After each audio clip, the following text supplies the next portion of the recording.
Alright folks, good evening. How are we doing?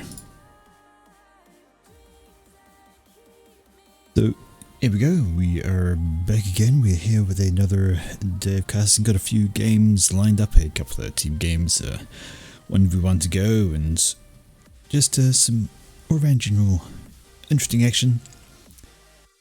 Self a day to discover things and, well, work through, get stuff started, and just take it easy.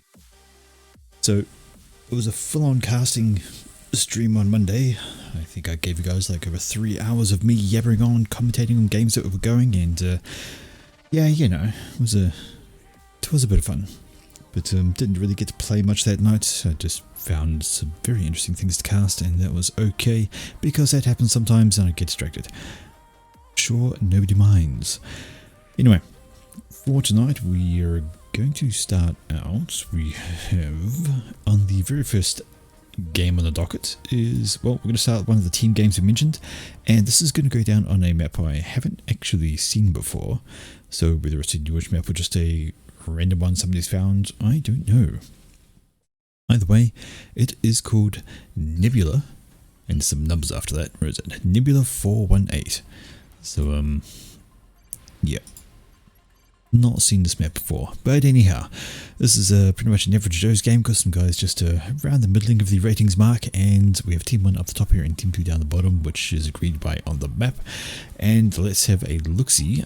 Slight advantage to team 2 in rating, but it looks like these guys are all the same clan, so they might be in voice comms, which actually gives a heck of an advantage.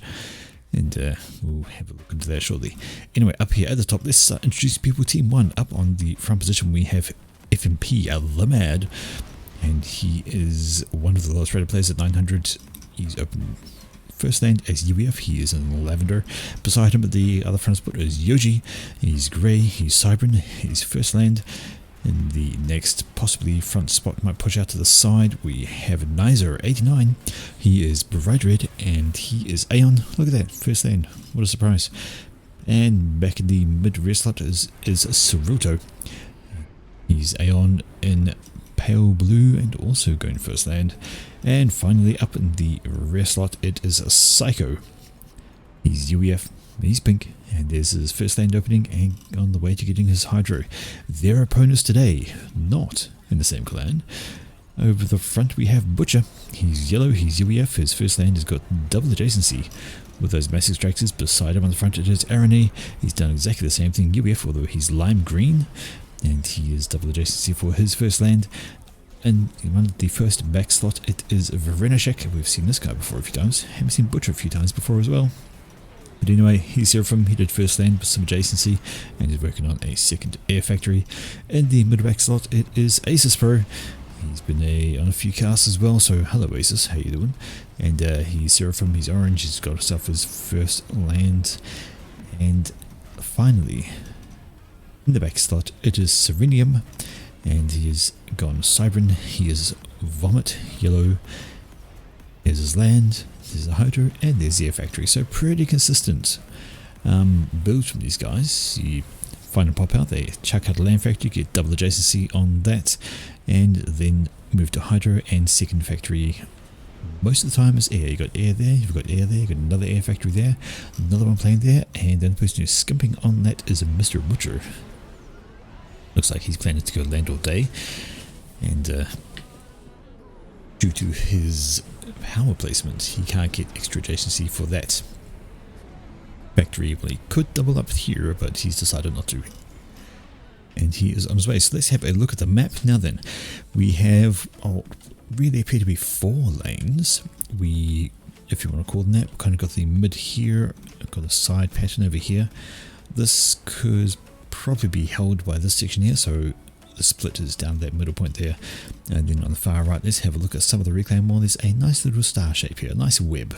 Good evening, Altizen. How are we doing, my friend? Nice to see you. Looks like we've got a couple of K reclaim there.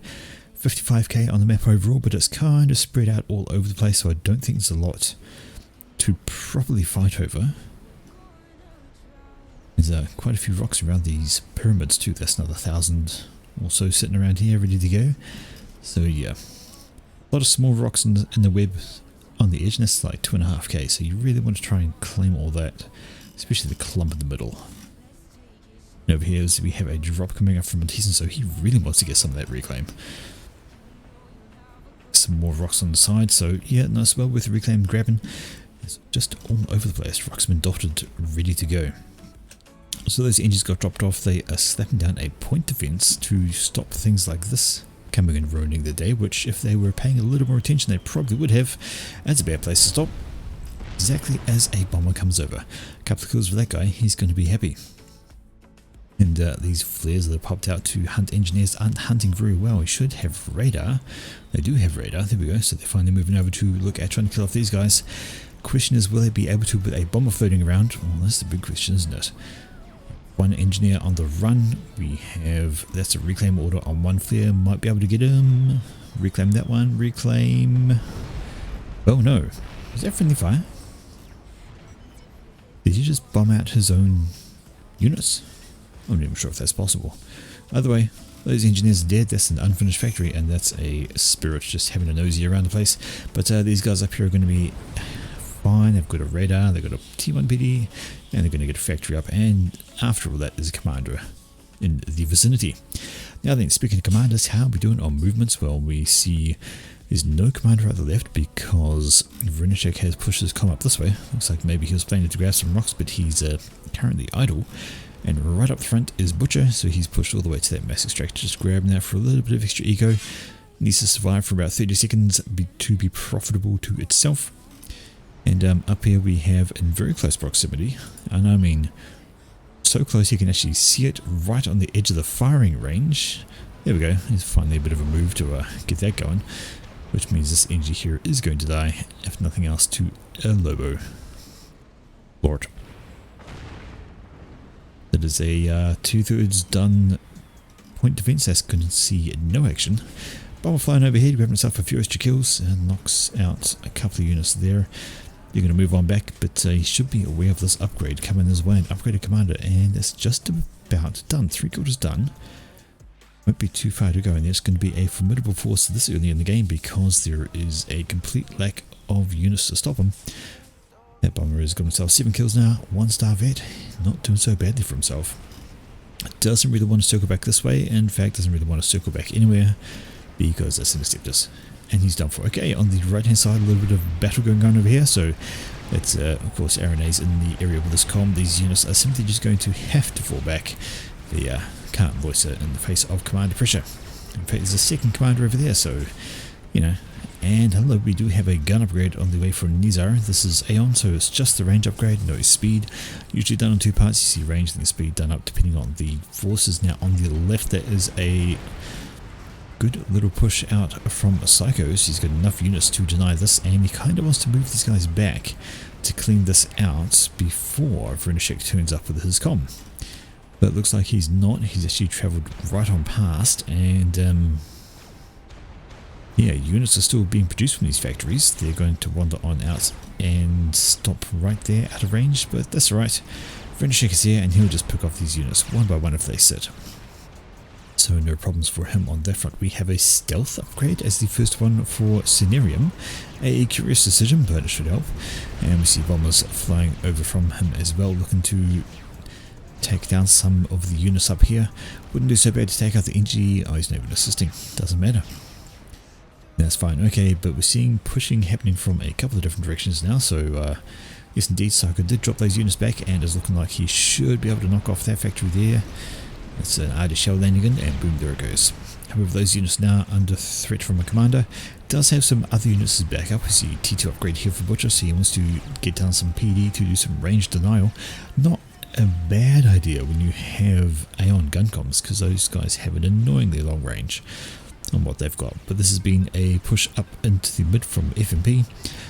He's got his comm up towards the front a bit. Could grab that mass extract if he wanted, could grab that reclaim if he wanted, but currently idle, his focus is elsewhere. Already going on, we see Vrenishek. Well, he'll be fine. Like I said, he's got units backing him up.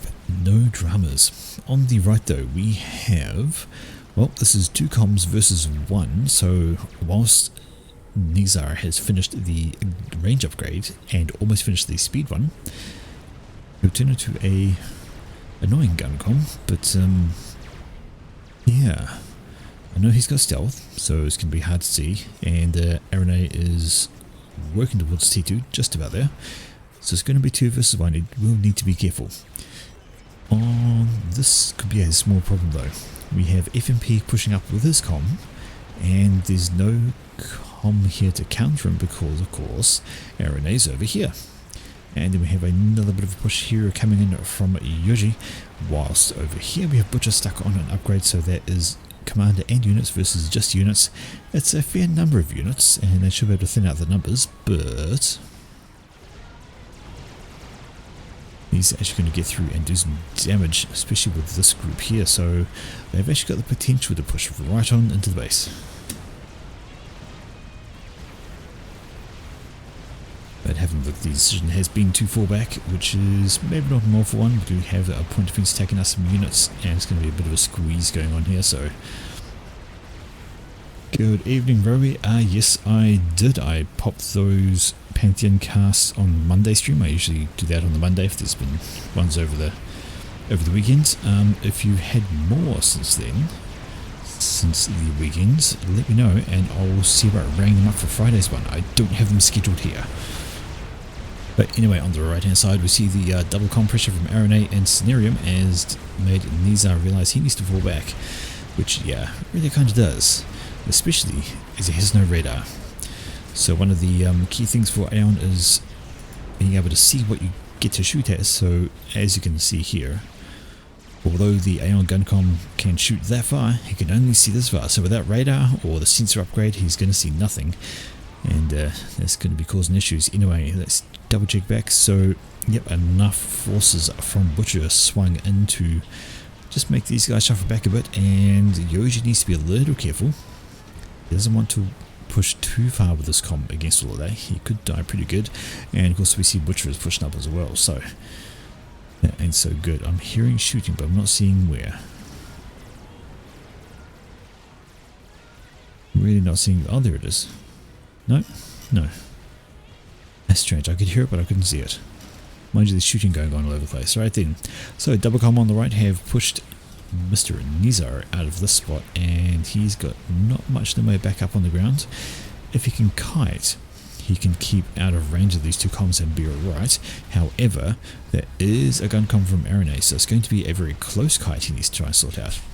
Checking out back down on the mid left side of things, that is Butcher having to go against Yoji, and Yoji actually has T2 in the mix. That's Rhino, so he's made the upgrade to T2 land somewhere along the way, and he's got some T2 units in the mixture which are really going to help out against these smaller weaker T1s as long as they keep moving and don't get picked off by overcharges.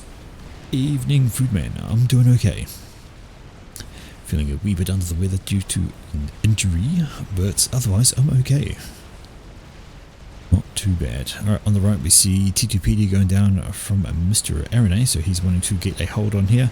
There's a bunch of mass to reclaim, and he's got the engineers to do it. He's got the engineers to rebuild, and that's going to help keep things at bay in that section. Alright, in the middle we see Butcher's really pushing up on Yoji. Yoji doesn't really want to stay in this area. That's not...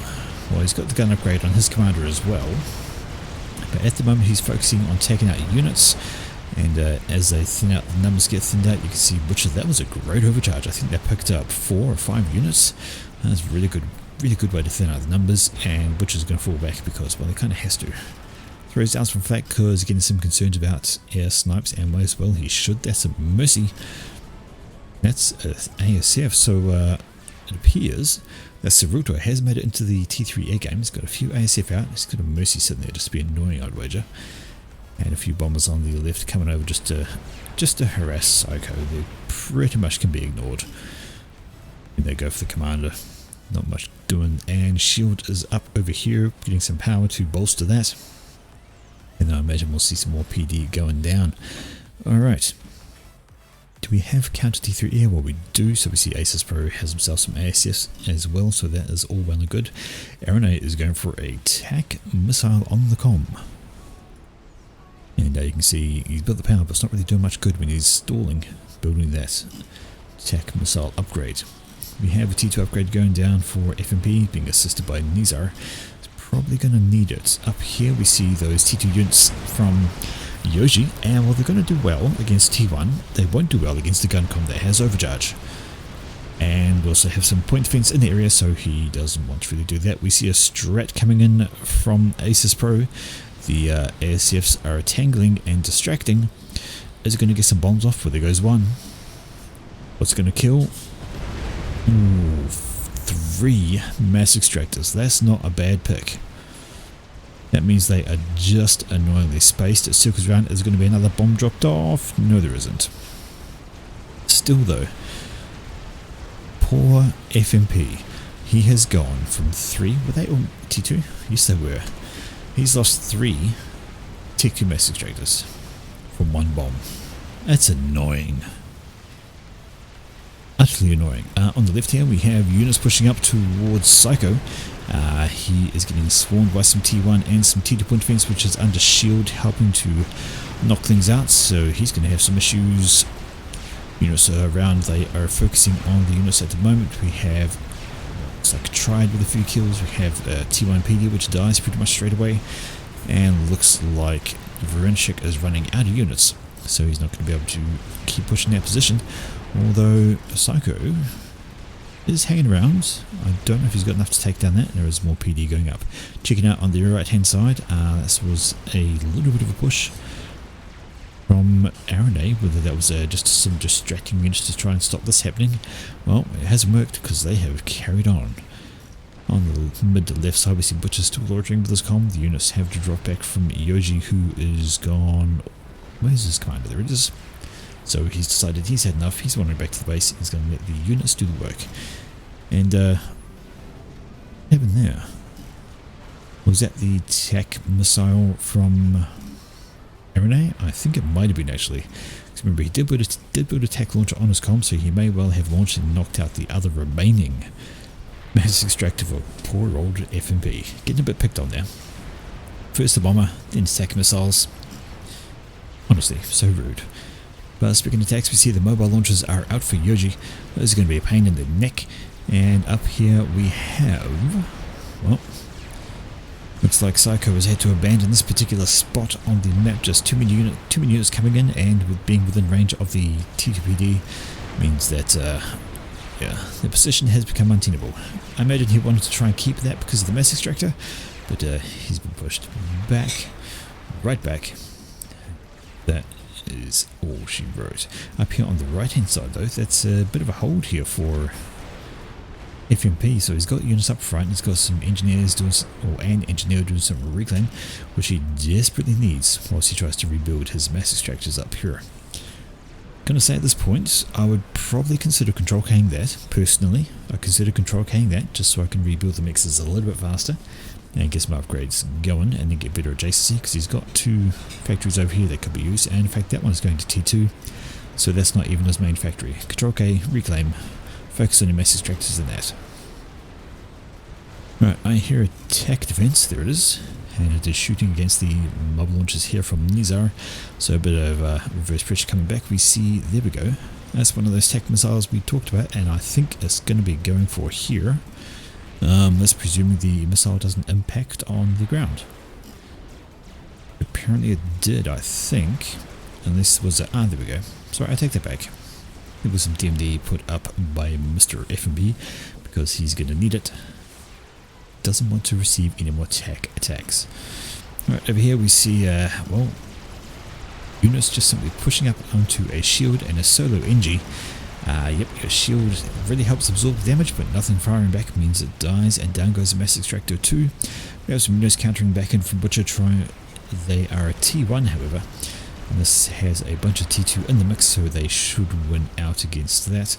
On the left hand side though, these are some units pushing up from Varenchik, and going to try and, well, they don't think they're going to get a lot done here, especially when that Triad finishes. These are only T1 and the commander is in residence. There we go, T1 PD as well. This can help clean things up, and a few units of his own.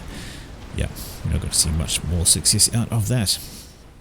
Okay, over here we have, well, that is RNA.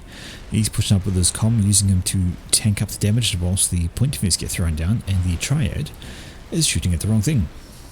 We really want to be shooting at their point defense to stop it being built and damage it, and stop it taking damage. That one's about to go down, as you can see. And FMP is, well, he was going to push forward and build another one, but he's changed his mind. And now he's under attack from the rear point defense. Although having said that, in comes Nizar. And looks like the mid triad has gone down from that thing, and the front one has gone down from Nizar, and Arena needs to be careful. Actually, he needs to be really careful. These are two commanders coming at him, and he needs to drop back at a rapid rate. Scenarium is in the region. He does have his own gun comm, so that will very much help, but Arena has lost a chunk of HP. He's got two comms firing at him. He wants to kind of walk away, though the units are coming in. We have Mongoose walking to the front. Not a great thing. Mongoose need to be microed. Keep them away, and they can do some really, really good things. But we should be okay now. Both comms had to fall back for both sides, just to the unit spam. That is going to be a job done. On the left, well, that's all cleaned out, and now we have Aces Pro. He's got an engineer up here just grabbing some stuff. And a bit of a push on the left, mid-left from Yoji, trying to break through the line that Butcher has thrown up. There's Butcher's comm. You know, he's over there. That's an interesting place to be. He's supposed to be holding a line over here. He's got T1 units trying to oust, mostly T1. There are bunches of T2 Rhinos thrown in there that will help even up the numbers. I'm going to say help shred, but not really shred. Okay, on the right, well, that is Scenarium pushing right up. Except he's been spotted as well now, and you might have a gun comm, but that's a gun comm as well, and so is that. So 2 versus 1 gun comm. Scenarium wants to fall back before he dies. He really, really does. Keep going, mate. You got a point defense back here to help out. Use it. Get some TMD up to stop those guys or something. Anyhow, let's have a look at the eco. Well, we can see that poor FMP is still struggling to just catch up on that front. He's got a mass extractor which is going up. I reckon he should still control K that, scoop it up, finish that off, and Bob's your uncle. Put Mariko, and he can work on that for a bit. What he needs to do is tell his teammates, look, I've got no eco, I just need to focus on that for a little bit. Leave that with me. And there we go, he's taking a little bit more damage, and Arena is being maybe a bit too optimistic with his commander pushing up. Gonna fire some shots out, overcharge. Poor Obsidian, that's doing nothing but existing. So no, a little bit of tit-for-tat going on there, but it is Team 2 who are just pushing out that little bit, have a forward base here to assist in keeping things under control. And you see Arena has to run away just simply because he doesn't have the range that Nizar does. And anytime he goes to put down a structure, well, there's a bunch of even songs up the back here. There are a lot of missiles straight in. So anything static just simply dies. And let's check it out. Well, we still have T2 units versus T1, so that's a mismatch if ever I saw one. It's a whole lot of rhinos. Now we've got some nice little vipers in the area, but that is a hill.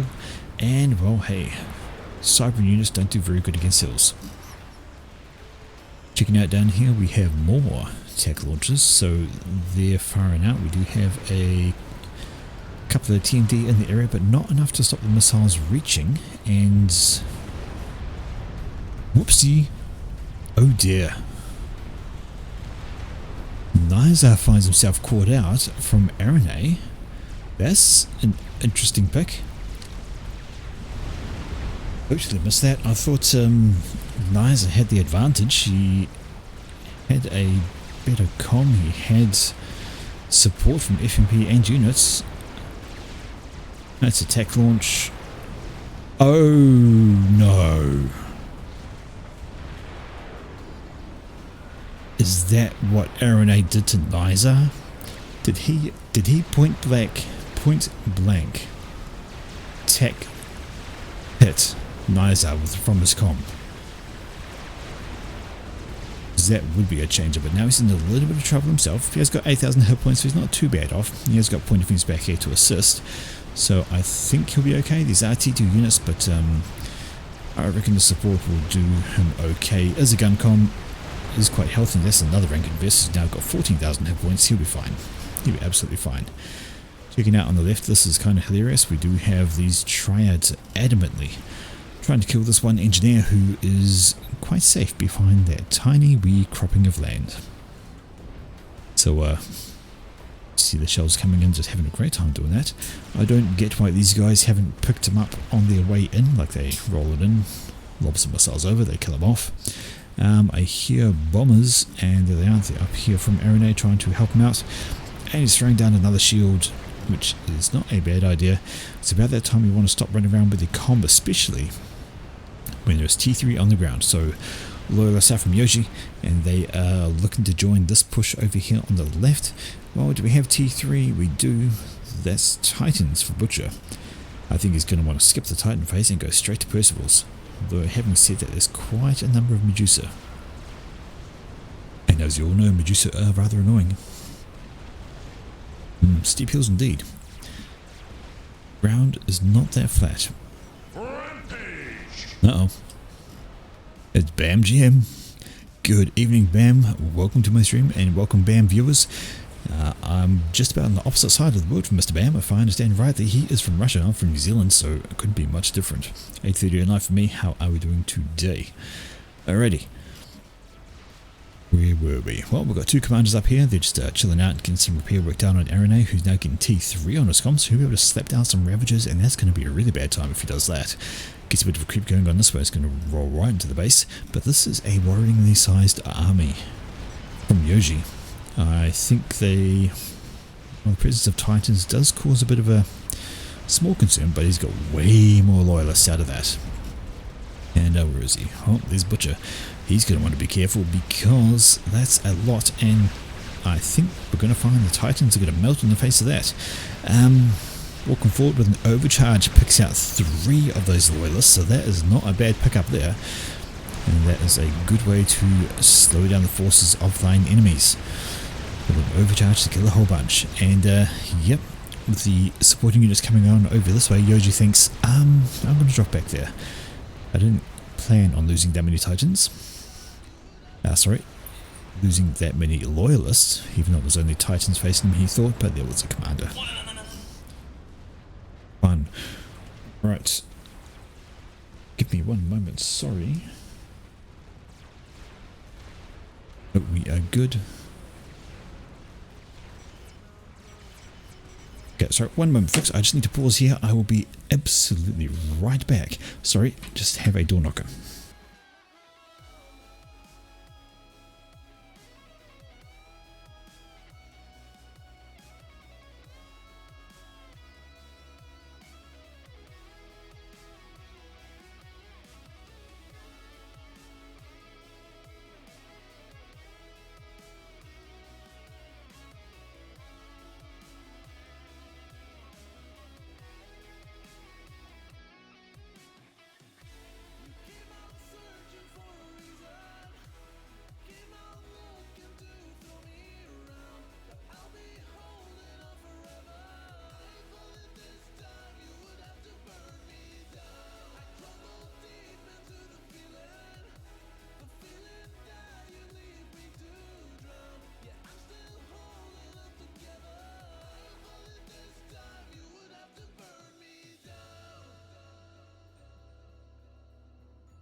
Right, apologies on that folks, I don't often get people knocking on the door at 8:30 at night, so I had to just double check what was going on, but we're good, we're sorted.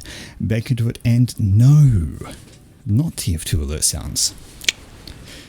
Don't think I've got any TF2 alert sounds. What you may find yourself hearing was actually a soundbite from Unreal Tournament 2003. One of the best game announcers I've heard. Up here a small push in results in bad things.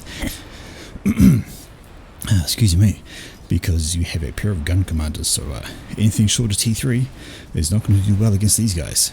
They've got support and everything. On the left. We for the tech launches, but that's a lot of TMD. And speaking of tech launches, there's a couple out. That one's got 6 kills already, must have picked up a few things. This one has no kills. Alrighty. And that's a lot of walls. So, looks like he wants to not let generic units walk through that way, which would be no surprise.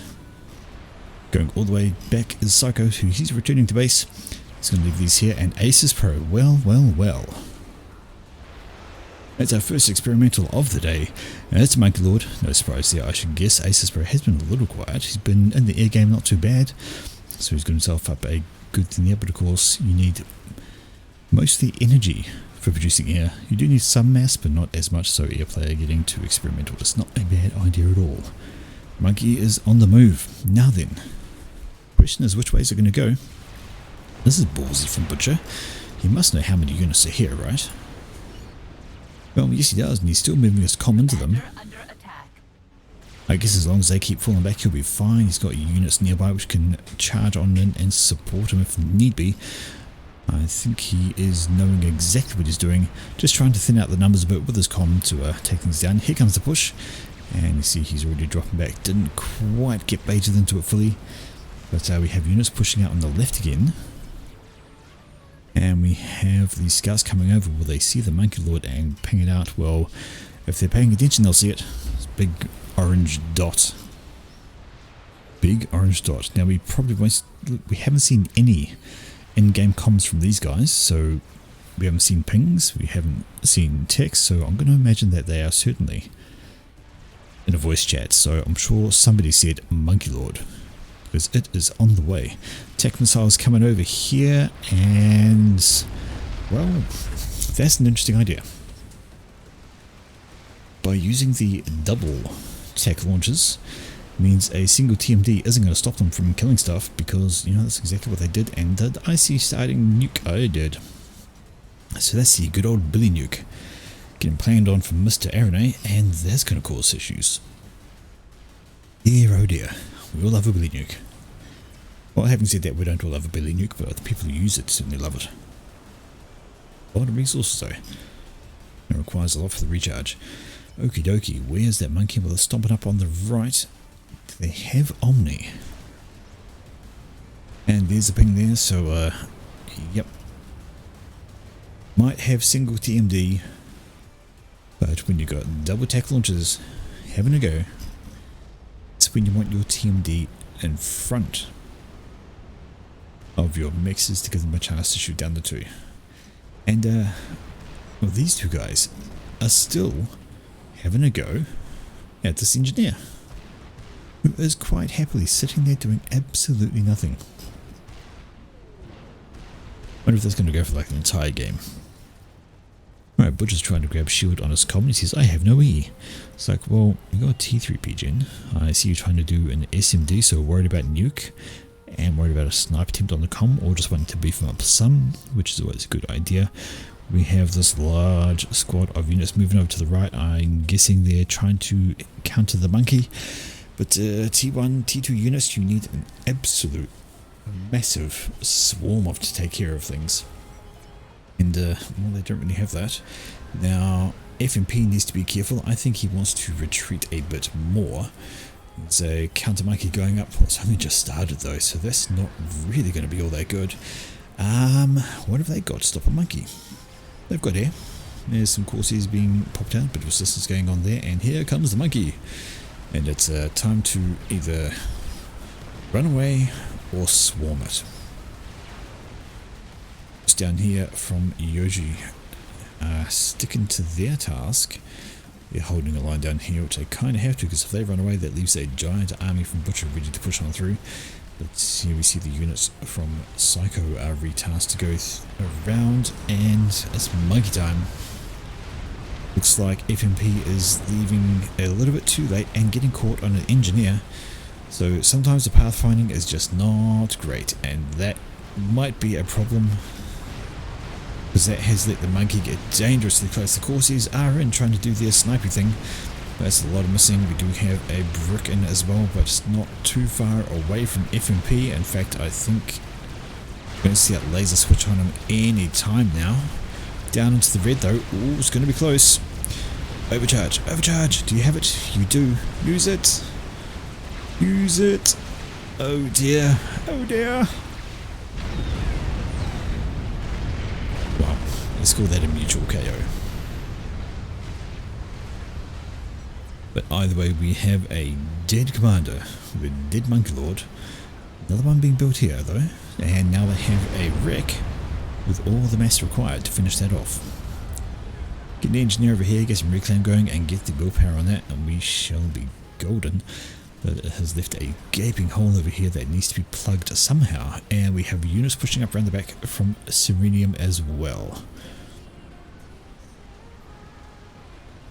Mobile delay. Ah yes, the good old mobile app. Terribly slow. That's okay. Right, checking out, we have... No, that's fine, that's not what I thought it was, so we can relax on that front. How's the air doing? Well, I think Suruto just lost a whole lot in Monkey Explosion. He had a lot of air sitting over it. And yeah, he's got like 6 ASF. While we have 11 times as much. The 66 for Aces Per, and that's the Billy Nuke. And there's not a lot of TMD, however there are shields, so I think he'll be okay. Hey look, Nuke. Incoming Billy. Incoming Billy. Yeah, I'm pretty sure it's going to explode on shields, although that might take some damage. No, it's fine. Yeah. So, good old Billy Nuke. Takes, I forget how many TMD to actually stop, but it does take a few. How's that monkey? Well, it's going up. It's about 3/4 done. Should be going to the green any moment. And there's a reclaim on this wreck. Yes, there is. Here we go, into the green, and that wreck's being reclaimed, and it is being built. Yeah, on the mid here, we hear a bit of fighting. Some Titans having a go at some poor T1 units. How dare they? And down here, well look, those triads are still trying to kill this engineer. Ah! The Billies should be heading towards the monkey, and I think they've just scouted it, so now they know it's there. Although you've got to be careful with the Billy Nuke when there are loyalists around. Unless it's changed. In fact, they need to worry about this now. Can they see it coming? Well, no they can't, because there's stealth with these guys, of course. I saw the stealth. There it is. There's going to be surprise rhinos, although there are a couple of harbingers in proximity. It should be okay. Yoji has finished the Monkey Lord. It was good to go. Alright, harbingers, do your thing. And yeah, there is a not upgraded commander standing beside a very damaged T3 P-Gen. So then we've got some 3 harbingers in here now, so that should be okay. Look at that, a bunch of TMD. Who would have thought? First harbinger goes down. We're down to 2 harbies now. Commander is still standing still right beside that P-Gen. How they're going to do it? Well, the focus is turned around on the harbingers from the rhinos. They take all those down. Bricks turn up to help thin the numbers. And, oh yeah, see what happened to Ceruto. Too close to those, took a bunch of damage. And we've got a couple of Percivals in, so that should be defended. Yeah, the question is how much damage can these guys get done in the meantime? And, well, if this isn't going to make you worry, seeing all of this, then I don't know what will. Because, Cenerium is just quite happily standing here doing nothing with his commander. He wants to get a Rigolon way fast. Arane's got his com back and it's actually picking him up in a transport. Can they see that? Probably not. No they can't. But either way, there we go. Cenerium decides, I might drop back now. The problem is, this here should cause him to panic the hell. I don't even know why he stayed with all of that charging in. Like, I would see that giant army and I'd go, yeah, no, that's not for me, I'm going to run away now. Because this is a monkey. I'm going to see that beam, and he is pretty much a dead man. Like, I'm not even sure the monkey is needed. I mean, sure it's going to help. But, yeah. Certain desperation courses coming in trying to knock out the monkey, but goodbye, Cenerium. He's taken out that easy. And we have a counter push coming straight up the middle. This is Butcher sending in his army. It's going to run into a brick, singular, non-plural, which is going to get, well, not much done, but that's a Ravager. That's going to help out as well. And there's quite a bit of T2 in here and quite a bit of flak, so yeah, that should be a hold. Throw down some more PD, he'll be right. Yep, Ravager's up here. Got a Triad up here, got another point of fence going down there. Mostly T2 with a few Titans scattered in, so I think they should be okay with holding. And I saw Vrenishek had finished his own experimental and it's a bomber. Oh dear. This monkey is still going along, getting some more kills, doing some more work, but the question is how much longer is it going to last with Corsairs just picking away at it. And down to 7,000 health, we see the air has come over from Saruto to keep it alive, and Butcher's finished his own experimental. Look, yeah, it's a fat boy. And his units are just right in the face of Yoji, so he's got to be careful on his own. His guy's got a gun comm, so he's got a little bit of range to pick things off and do some overcharges. But yeah, these guys ain't going to get much more done. Plenty of point defense and plenty of units around, they will die off. But that's not going to be their issue. Monkey's coming in, but it's going to be targeted by the Awasa, and we're going to see Monkey see Monkey die. There's the bomb. See Monkey. Dead Monkey. The fat boy is also rolling around, so it's actually coming out to defend against all of this as well. As long as they got some radar, they will be fine. So, this was all cleared out by that monkey, but now they're pegged right back in their base. And we see Saruto's trying to rebuild after that. They have their own fat boy on the way. Got some builders power on that to get that up and running, and so much death. There's 25k of mass around here alone. If we just zoom just a tiny bit more, 19k. I hear more. Oh, there we go. Oh dear. And that's Saruto, downed by the Awasa. However, it took a lot of damage, and in fact it doesn't even get out. It got itself away. One bomb flew into a huge amount of SAMs, and probably some ASFs as well, but either way, it gets the job done. Saruto is gone, and now it is a 2 versus 4. So, I would say the teams looked a bit uneven, but of course, as mentioned, these guys were a bit on voice comms, which it does improve your chances and your teamwork. Usually, a group of players on voice comms do a lot better than their rating, just because of the way they talk. They can assist and suggest really easily. It works out quite good. This time though, how long has that engineer been there? I mean, seriously. Do you not sit there and listen and think, oh, what's my point of in shooting at? And you pop down here and see, oh, the Triad's going for something. Like, yeah, maybe it's just me, but I'm always on the listen out for, oh, another Billy. That's going to be a nasty Billy if it lands, and I think it's going to, because I don't see a lot of TMD, but that's another monkey. Oh no. Bully on the build power. And that's a lot of health shed by that monkey there. That's a lot of engineers dead, and there's more mass extractors down the drain. What's the monkey up to? 60%? Oh, that's the health, so we can't tell how built it is. Unfortunately, it wasn't that far off finishing. But now we have more billies out, so this is interesting actually. So Aaron A is using his comm as a mobile billy launcher. He's flying around in a transport and just stopping off here, there and everywhere and throwing these out. And this one's going to hit a little closer to home, and it's going to take out even more. Kaboom. There goes all that build power, there goes a whole bunch of point defense, there goes more mass, and the monkey is now stalled. Nothing trying to build that up. I hear... Nope, that's okay. Another Awasa. I did. Right. So, what's he going to go for? Oh no. This nice large batch of units have moved up into beautiful formation, all ready to receive a bully to the face. There was a loyalist in there. If there had been a couple more, forgive me if I'm wrong, but I think they can actually... I believe I saw the little lasers which would redirect attack missile. If you had a few loyalists, they can actually redirect a bully back to the source. So you could end up bully nuking yourself. There goes the Awasa dropping another bomb, going to pick up a few units, not that many. No dramas on there, just going to keep it skirting the edges because, as we mentioned, there is a bit of SAMs over here, but not that many.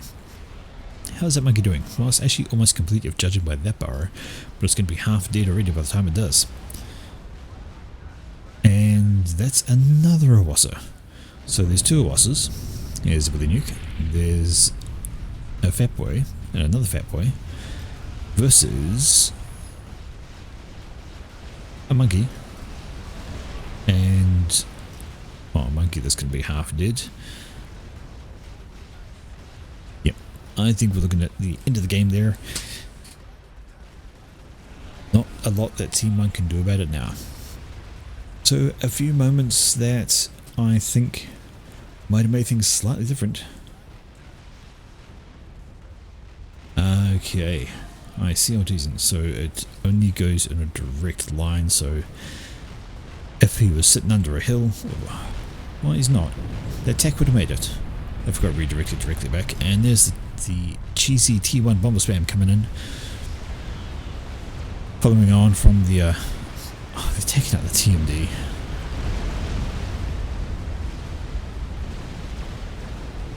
Another Awassa bomb down to there, and things are just getting absolutely wrecked at this point.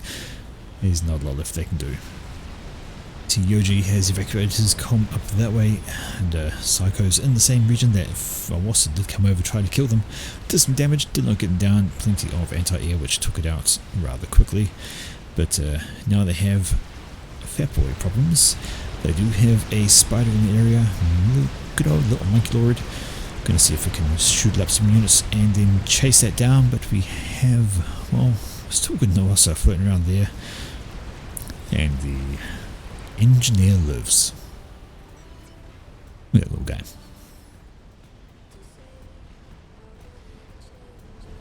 He lives. He built that mech so long ago. Isn't that a bit overkill? And it wants a bomb to knock out one unit. Still, looks like the monkey is not going to survive. The Fat Boy has run away, and in fact there's a second Fat Boy coming in to help out. So that'd be all she right there. That's another Billy Nuke. Cleaning up everything. So Billy Nuke's flying in, a couple of Fat Boys are rocking on up. You've got an Awassa over here enjoying itself. More tech. I think there's just the regular tech missiles from here. Yeah, they lobbed a couple off from that. So now just a matter of time. Another Billy Nuke fired out, and it's going to go up towards the back. It's going to knock a few things out, and we see the Fat Boys are loitering around. There are a couple of T2 static arty, which is really what you need to counter Fat Boys. If the Fat Boys are sticking in range, there we go. Another Billy Nuke popping up there. Awassa sneaks in another bomb, takes a huge battering from all these SAMs around the place. Loses a whole chunk of health. So it now seems to be a question of how long can these two guys hold out for? Well, the answer is not long, because that's a T3 arty. There we go. So Asus Pro switched out to T3 artillery as well, so they're just absolutely under it, completely and utterly 100%. These guys are boned. Oh, another Awassa bomb away, and it takes more damage. Still has got a rank of venerancy, it's close, but it doesn't actually have one. So it might die pretty quickly. It probably can get another bomb off just for fun. There we go. There's the bomb and a Control K. Oh, that's rude.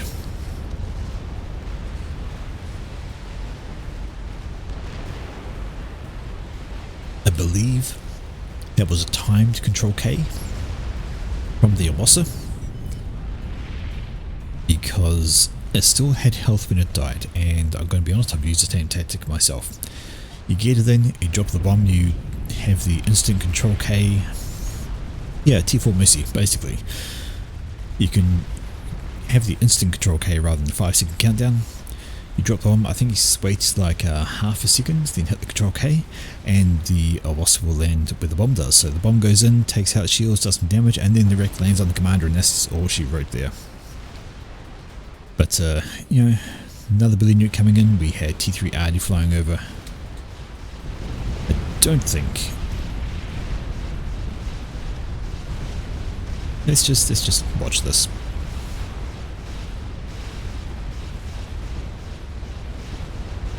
As the units come pouring in.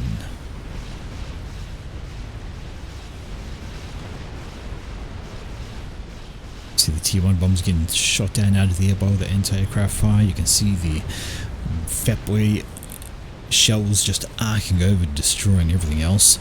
Support commanders trying to do their best, and the T3 RD shells rocking in from above, landing down. More Billy Nukes dropping in. And that's a lot of Percivals wandering in, and you can see in the background there, a bunch of T1 Airs also on the way. You ain't getting out of this one, friend.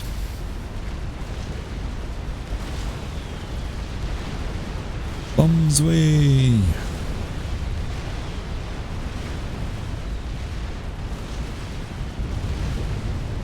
And down goes Psycho.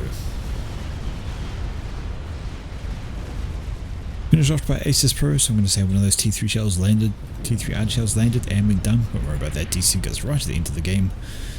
And job is done by Team 2. Alrighty. Not a bad game, I feel. Couple of moments that could have gone differently had they been just slightly tweaked at all. Like I believe the first kill here on these I am 90% certain that was a point blank tack hit from Arane, because he tried it again on Yoji. But was it Yoji? No, it wasn't Yoji. It was no, it might have been actually. But FMP, sorry, yes. So I think he actually landed the attack point blank there to get one commander kill and just missed FMP for doing the same. Either way, there we have it. That's our first game of the night. And that was the map Nebula 418. Never seen that map before. Looks like a bit of fun. A bit smaller.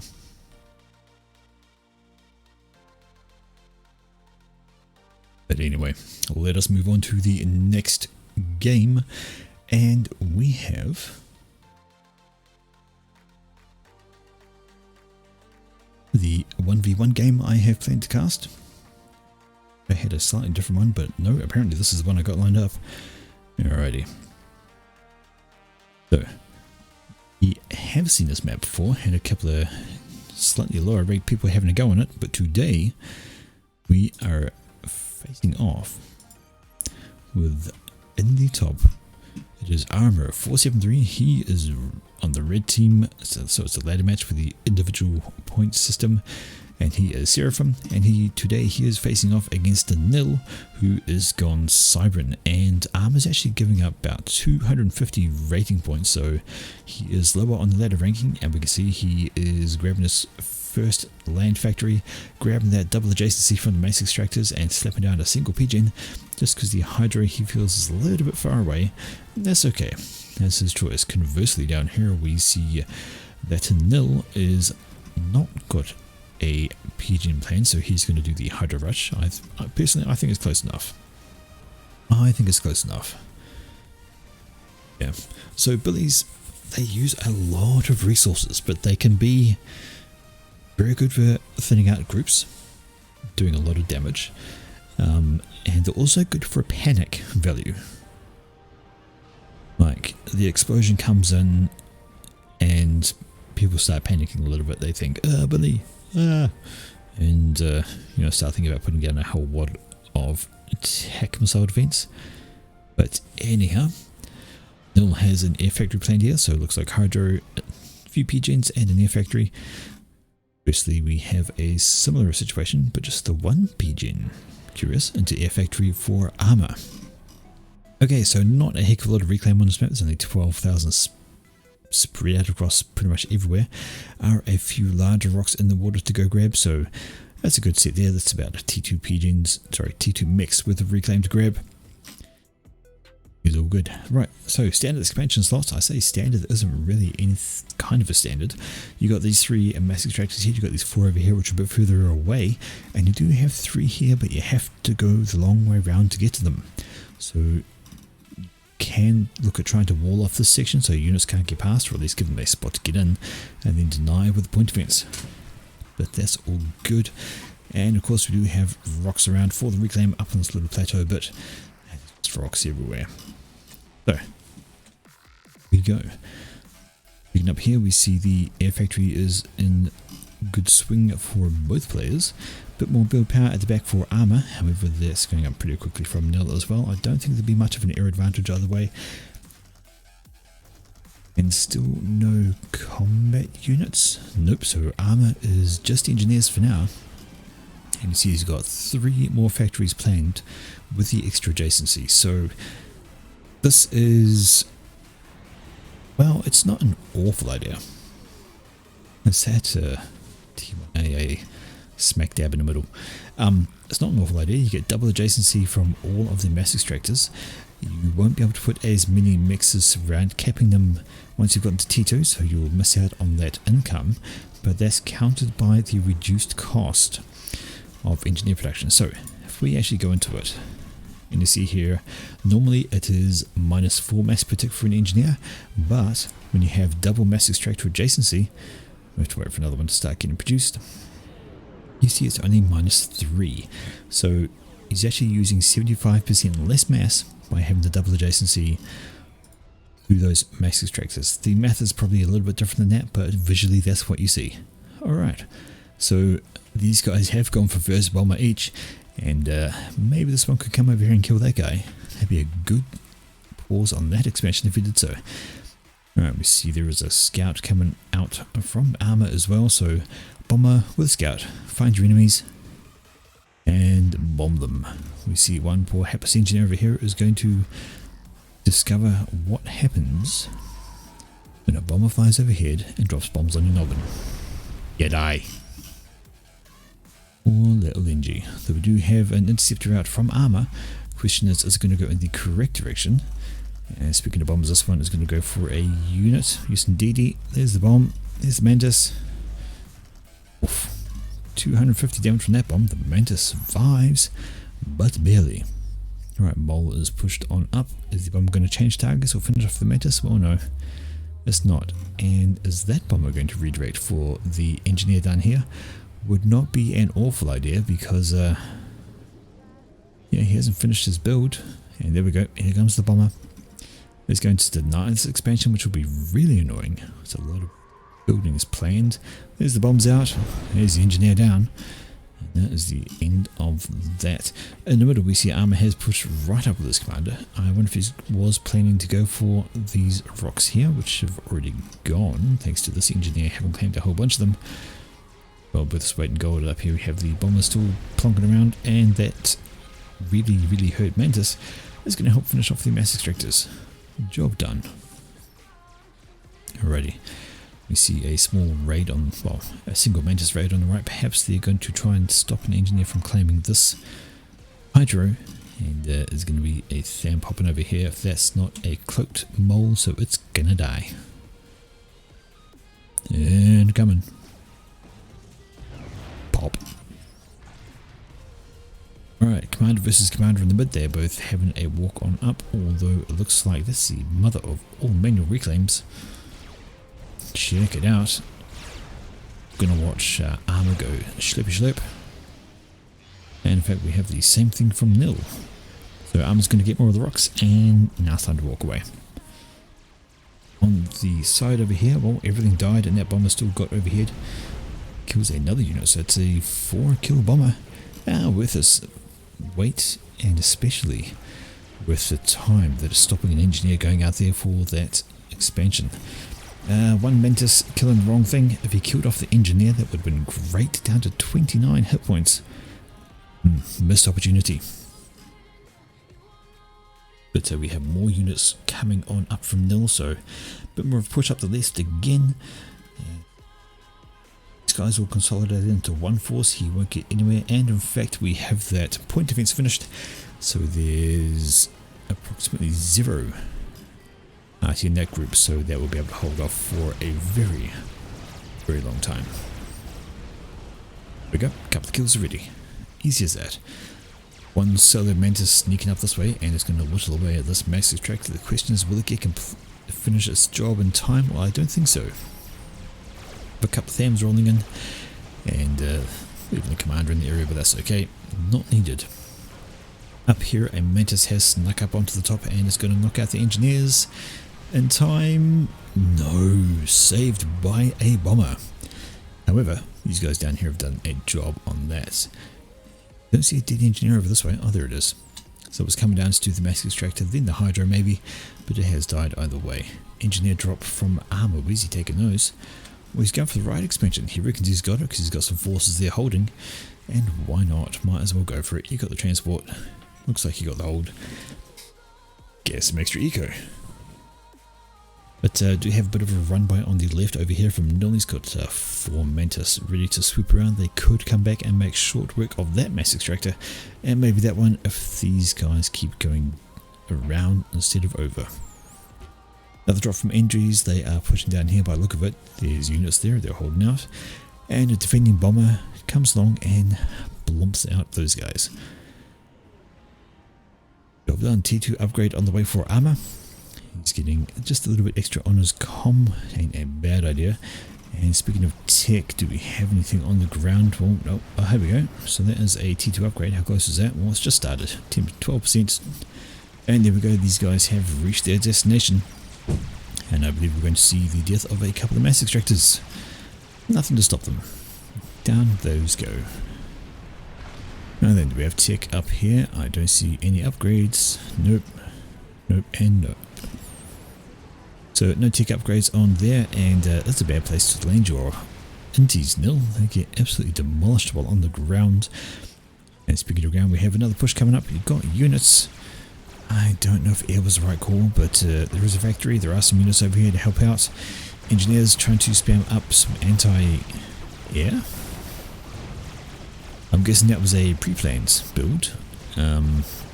Engineers rolling off the line. Well, that needs to be tanks, although there are a few thams over here which can help hold long enough for more tanks to come out of here. Yeah, gonna want some Engis. That's a Medusa though. Don't sit still with these Medusas. Don't think these guys can last much longer. Another tham does come off the assembly line. Gonna pick off that Mantis there, and then the Medusa, and all goes quiet. More units are coming in though. Gonna need to get some more going on there. Push up the plateau from Nil, runs into a point defense. Does kill off the engineers, or maybe they got dropped somewhere else and moved away. But we have a larger band of forces coming in. If the arty prioritize the PD and the Mantis roll around, will be okay. And up here we see more units coming out. In fact, we see engineers coming out. Maybe they're going to think about putting down a point defense. No, they're repairing the anti-air. Go figure. Worried about bombers. I don't know why. Anyway, so we have a hold on the left hand side from armor. He has grabbed the spot. It is nice and secure with plenty of support. Factory going down. He'll be good. In the middle, the commander is idle. Does have tech 2 on his commander, and we're not seeing any tech on the ground. Nope, that's all T1, and that's all T1.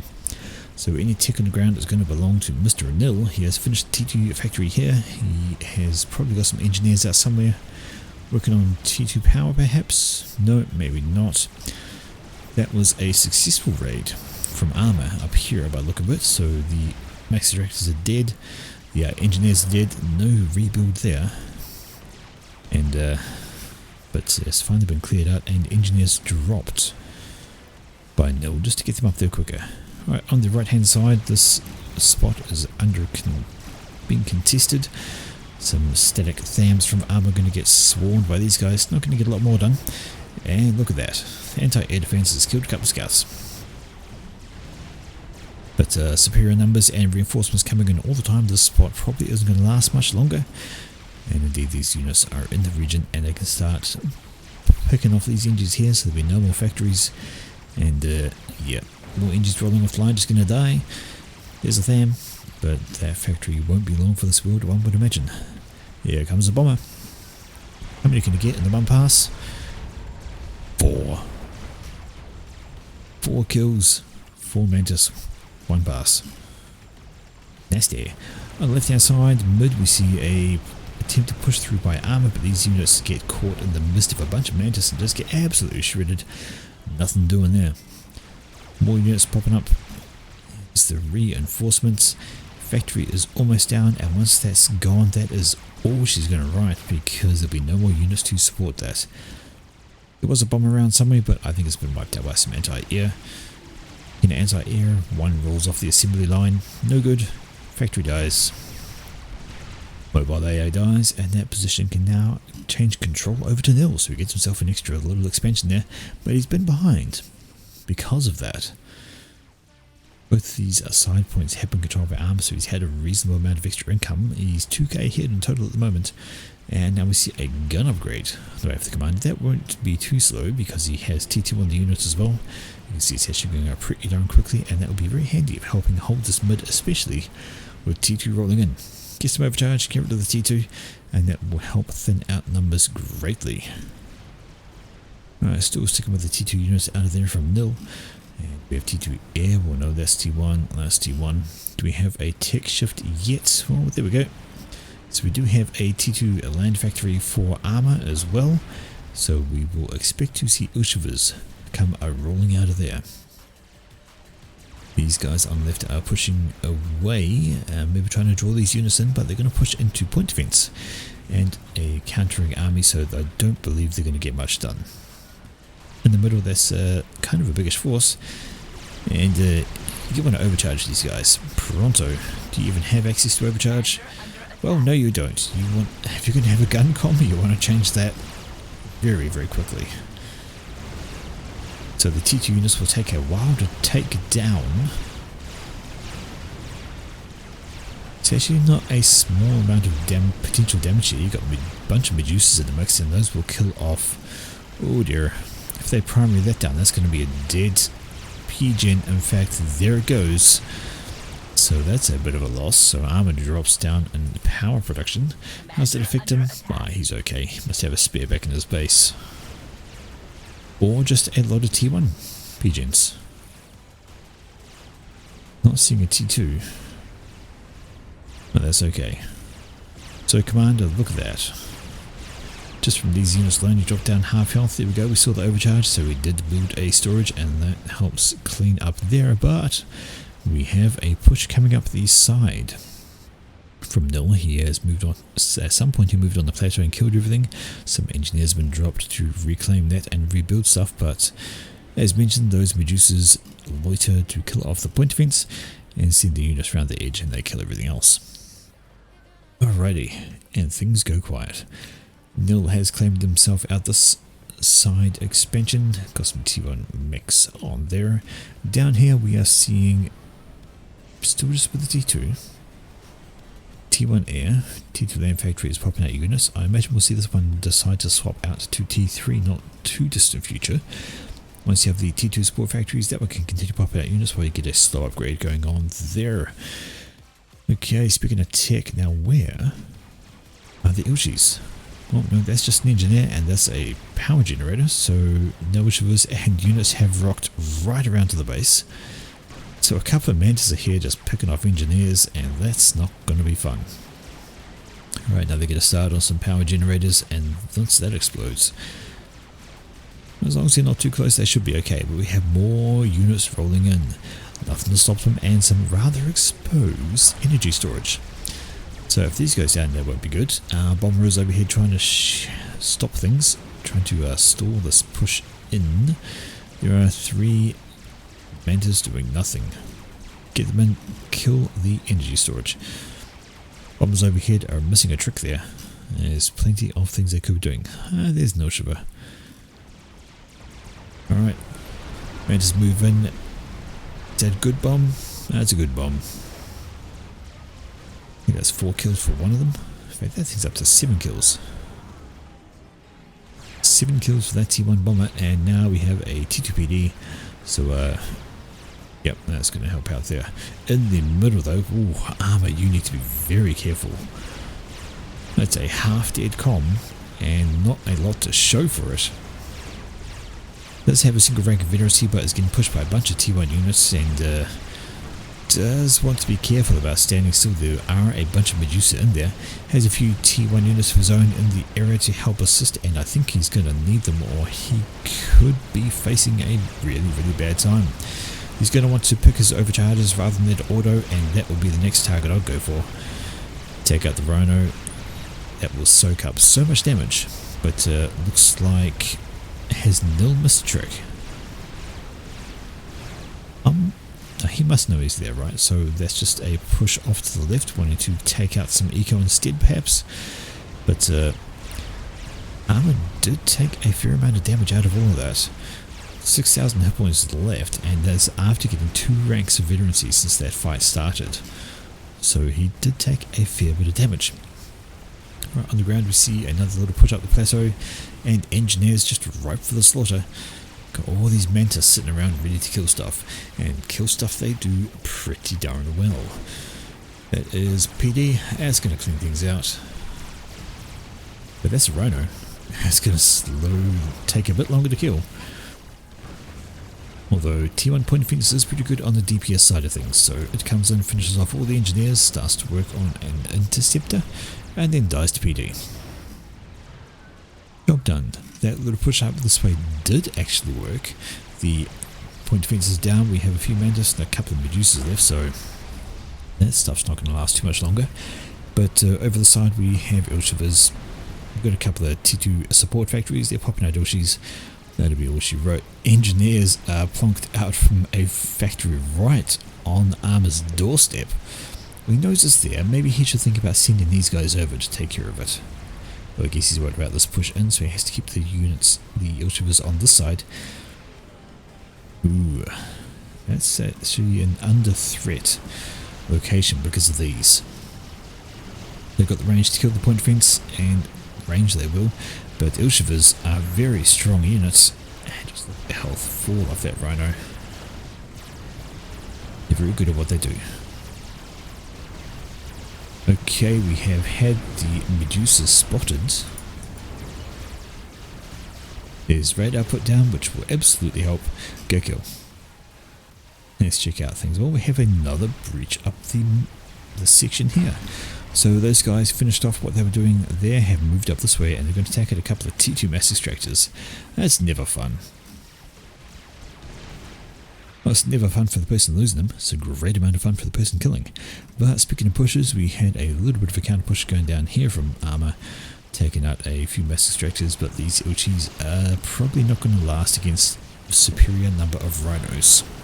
I'm going to take down one, but they're going to miss each other and actually walk into some PD. So that'll be all she wrote for these guys. And a bomber. Yeah, nothing doing there. Job done. Right, we have a T3 upgrade on the way for Armor. That's going to help him get some more health. Have a T3 upgrade. Well, no, they're still popping out rhinos. So, yeah, I'm kind of surprised. I guess maybe he's working on Eco, or he's sticking to the T2 stage of land spam for the time being. We'll see how things go. Also sticking with T2 up here, Armor, so that's T2 factory, and you see what I mean. So that could be giving +9 per tick, but if we have a look at the Ilshis that are coming out, doing up -7. So it's kind of a trade-off. Kind of a trade-off for the double adjacency. I do wonder if it breaks even. I do wonder what would be better in that situation. I'm sure somebody's done the math. That somebody is not me, because I don't know. Alright, got some T2 engineers up here. They're trying to rebuild what is lost, and that's another radar. You maybe want to think about some more point defense. Maybe rebuild that. There we go, trying to rebuild that one. But rhinos are already in your face, and they're going to take things out. Pushing out to the left, well, these point defense are very much alive, and there are Ilshivas ready to help defend as well, so I believe this point should be solid. See anything going on there in the middle. That T3 upgrade is well on the way. 3/4 done. Do we have tech? Well, there's a T3 upgrade just started, 3% on that factory, so there we go. Got a few support factories popping out the T2 units, and the HQ is now going up to T3. Let's check out the eco situation as well. The income's looking pretty similar. We have 92 income for Armor, and we have 95 for nil, and the total mass difference is about 1k, so it's still very close as far as income goes. But yeah, Armor can't afford to lose much more, and he could be about to lose much more. There is a T1 PD here, but it's sitting by almost lonesome, and these are just the engineers popping out of this factory. Engineers don't do much against combat units. It might be able to get a reclaim out, but that'll be all. And indeed, we have a Rhino that's made its way past and is now up to threaten this spot again. I feel like this mass extractor hasn't been rebuilt for very long, and it was really on its way to dying. There were some bombers out to try and help, but they're not getting much done. A point defense is attempted to be spammed up. Will the PD finish? I think it will. There we go. Just in time to kill the Rhino. Alright, we have some bomber spam coming for the bottom section, but there is AA in the region. What are the bombers going for? Well, they're going for the factory.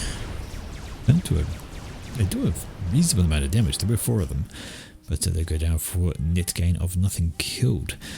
This is bold. Armor's walked right up to the middle of this comm, and he's looking for things to kill, but in fact he does find something to kill, and away he goes. He's going to want to be careful though. He doesn't have much in the most supporting units. They're all the way back here. And if he gets stuck in a swarm of T2 Rhinos, that is still going to be a very bad time. Overcharge or no. Slaughter. Absolute slaughter. Juices up here are just picking off engineers at will. Nothing stopping. Over here, a couple of LGs going for a wander as well. And, well, these guys have actually fallen back. In the face of a single commander with no support. On the left though, finally a massive push from Nil is here to take out this section here. That's a bunch of mass extractors gone down. That was a T1, those were T2.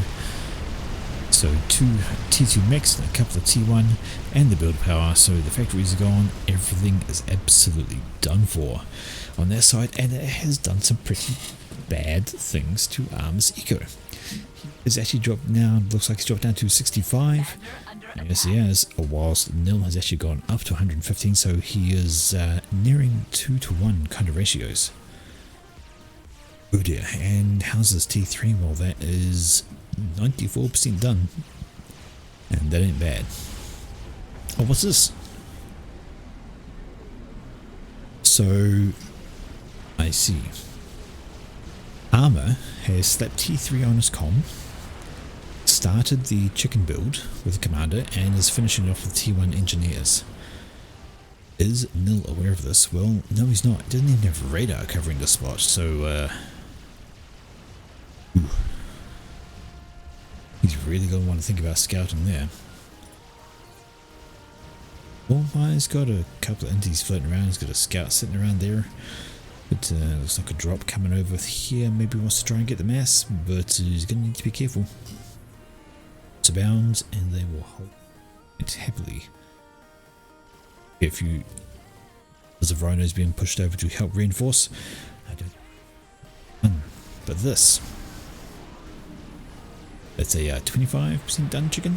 Yeah, about quarter done. It could be a problem. If Nil doesn't scout that, gonna be chicken surprise. And well, he's got T3, and those are bricks coming out. You need a decent amount of bricks, and you need to spread them out as well, because remember that chicken has that AoE face ball. Slow moving, but it will do a huge amount of area damage, and I think it can kill like bunches of bricks in one shot. So yeah, don't do that. Don't let your bricks die in a clump against the GC. So Armor's still being bold with his comm, still wants to be careful though, especially, what was that? That is, those are fire beetles. Fire beetles have cloaking built in, so they can do that. Chicken surprise on next to no eco indeed, but he's using T1 to build it. Bakes now got some T2 NGs coming over. I'm guessing the feeling he's thinking is, if he can just hold out. Said that though, there's been a whole lot of reclaim dumped here for his usage. That's 17k. 17k reclaim in this area, ready to just grab. Which isn't an insignificant amount. Have a look. Com needs to be careful. What is So 17k, that's over half of the mass needed for your Thota. So if he uses the reclaim cleverly, he can get that Thota really working. Needs to fall back now. The brick has arrived. Let's see there. Yeah, very much so. The runaway action has been enabled. Let's see, is the actual reclaim going on? Well, he's not. He should be doing that. He's rebuilt the mass extractors. Okay. But pick up all of this. In this area. 17k. That's the rest of the chicken easy. Rest of the chicken and some extra, so is that where all his focus is going in? I think so. There's no build assistance on these, although he's trying to rebuild his power, so it looks like they got taken out again by yet another bush up the side. Has Nil scouted? Well, no. Or he did scout and wasn't paying attention, I don't know. But I have the feeling if he knew that there was a chicken being built there, he would be popping out either a bunch of bombers to go kill the build power, or a bunch more bricks and absolutely pushing up right away with all of this. Maybe move around to kill off the build power, but he'd be doing something if he knew that chicken was there. And that is 3/4 done. So next to no eco, but there we go. There's the reclaims going off. It's all the mass being slurped in and being straight into chicken, I'd imagine. Yes, indeedy. It's going up scary quick. Does Nil have enough bricks to stop a chicken? Nope. 8 bricks, a bunch of rhinos, and I do still hear the beetles. Can't see them though. I could hear them, but I can't see them. Maybe they're with a different group. Anyway, the bricks are pushing up. The radar, that just simply does not go far enough. Another push up onto the plateau to kill things. Nothing doing. Alright, the units fall back. Want to... So close to being done. This could be one of the best time pushes if he can get in and stop that. There is a command to help him destroy things. There are a few units on the distraction bend, and the commander actually comes back to help build the chicken, so yeah, it's going to complete. These guys have absolutely stopped and are falling back. No, you want to push up. Oh dear, it's too late. Too late. Need to push a couple of minutes ago, and the chicken is live. Here goes that death ball, and it's going to land and kill anything in the region. Armour says, did you scout it? Nil says, no, he didn't scout it. And we know he didn't scout it. Now, he's not going to be a winner, and he's not going to get a chicken dinner, because that chicken is going to eat anything thrown at it. How many bricks does he have left? He's got 8 now, so what would you do at this stage? T1 air. Although there is a spam up on a monkey, I think that's the wrong idea. I think that chicken is too close to do so. I think T1 air would be the answer. Swap these out to nothing but bombers and just start bombing the shit out of this thing. Get your inties over to help defend it, although are they going to get caught on the ground? Almost. I think they were, but that's an AI reaction to air flying over. And yep, gotta spread your bricks out. We're gonna watch this thing charge on in. We're gonna watch it fire its head ball.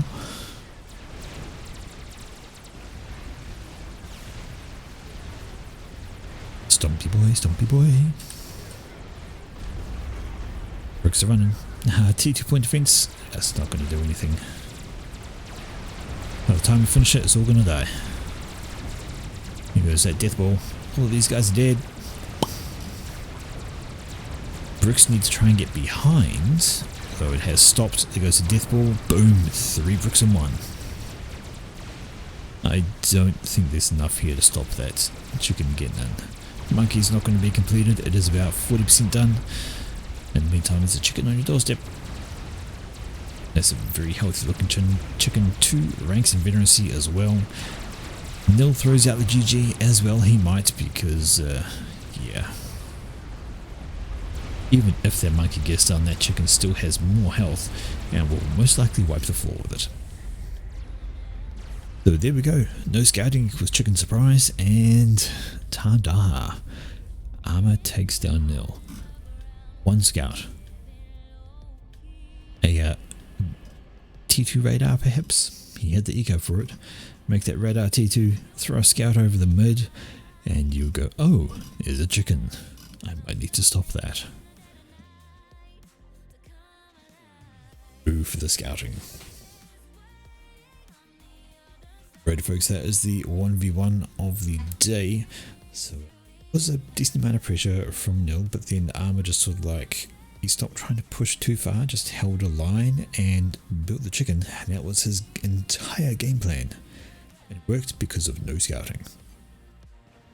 It's almost like intel is important or something. Who would have thought?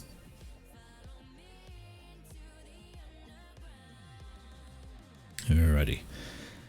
So, all we have left now is our final game to cast of the day, and I'm just going to take a little drink break. Bear with me.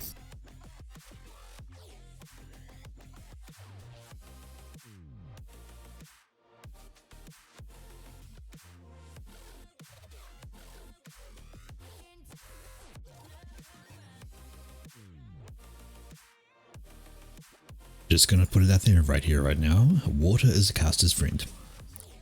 Very, very good. Alright. But as I said, on to our last cast, and it is another team game. And this is going to head down on a little bit of a familiar map. We have seen it before. I think it might even been in the previous couple of times I've done casting. It is Tesla Island. Now then. This is an interesting map because, once again, Navy is important because you get boats right up onto your beachfront. See, look at that. Frigates can almost get in range of the Hydro and take it out, but destroyers will destroy. Okay, this time around though, the last time we saw Tesla Island, all of these things were a completely different colour. And they were neutral. These ones are red, they are hostile. Anyhow, we have Team 1 is up the top and Team 2 down the bottom. Let's have some introductions. Alrighty, first up here for Team number 1 on the left side is Demon Streamer. I don't actually know if he streams, I've got no idea, but he's UBF. He's opened up first land, grabbing some double adjacency, and he is grey. Beside him for the front is Namplam. It almost looks like Napalm, but it's not. It's Namplam. And he's slapped his factory over here for Hydro adjacency. And the other front player we have it. Isakinti. He is Burgundy, he is Seraphim, and he's stomping his way up looking for these rocks, I'd imagine, because that's a bit of reclaim to grab. A couple of thousand worth of rocks just sitting right there. On the side of Navy we have Avexis. He's Aeon, he's opening first air. And you see, because of that demand, he's gone 2 Max Hydro instead, because the air factory uses more E to build. First person in the back slot, it is Alligator. 96. He's got first land with the adjacency. Here's his max. Here's a whole bunch of pigeons planned and an air factory. And the second player at the back, it is Byron. He has done a first land, that's second air, planned with max adjacency. Curious decision. But anyway, here's a Hydro, here's the pigeons, and he is yellow, he is Seraphim. Facing off against them today, over here we have Mike S. Let's go, Mike. He's Aeon. He is in combat green. And he's opened up first land with some adjacency. Beside him on the front, it is... He's already on his way. It is Real Foxes. Walking's come up towards the front. And engineers for the reclaim. He's got an air factory with the transports. He's wanting to get some units up there real quick. The other front player beside him is... Okay. I'm guessing that's the X and X on either side of the name are the oldie dude speak kind of thing, and we're going to call this person Okami, and he is Seraphim, he is light green, he's also getting a transport, so drops are planned. On the side navy spots here we have Make a Web. Don't know if he's a spider or if he's Spider-Man. Either way, he's doing Make a Web, and he is red, he is Aeon. There's some air up for him. The first back slot today is Cyterus. Screw it, we're calling this guy Cy. This is Sai, he's pink, he's Seraphim. He's got a drop happening as well. Beside him at the back it is another dude to speak name. He's on the other side. We have Angel. He's white, he's Cybran, his land is air, and we're good to go. Alright, we mentioned drops, and there we have it. Some drops coming over from Foxes. Is that a mass steal? It is. So he's going to dump an engineer down here to grab these rocks and thief them away from Isakenchi, and that's actually going to work. As long as the command comes out and he does it, because there is, well, that's a 400 mass, and it's well worth the cost of an engineer if you get them. Now if we check out here, need to be careful, because these are hostile. Absolutely hostile.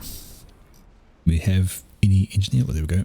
This one has on his way to grab the rocks. Definitely going for it. This guy has grabbed that rock, If he goes to the left for this one, most likely going to run into that. There we go. Speaking of units dropped in the bad spot, congratulations, you just killed your engineers. 3 of them in fact, for no gain. Alrighty. 4 drops, and these are on the side island. They've come over from Demon Stream. We have 2 engines up there, 2 engines up there, a transport out from Citrus. He's dropped off a couple of engineers, but the reclaim orders are fast. Who's going to get it off? Well, it looks like the manual reclaim from Demon Stream is going to let him win. So what he did there is he went reclaimed the first one, reclaimed the second one, but he switched over manual, so they didn't actually pick up the wreck.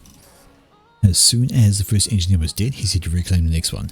This gave him that 1 second advantage, because of course time wasn't spent reclaiming the engineer wreck, and he won the reclaim war. Alright, drops on the right hand side as well. This is here from Avix.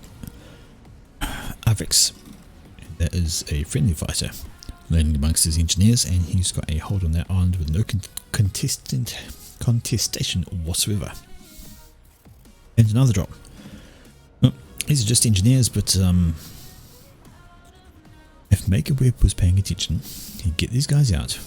He'd reclaim that engineer. There we go.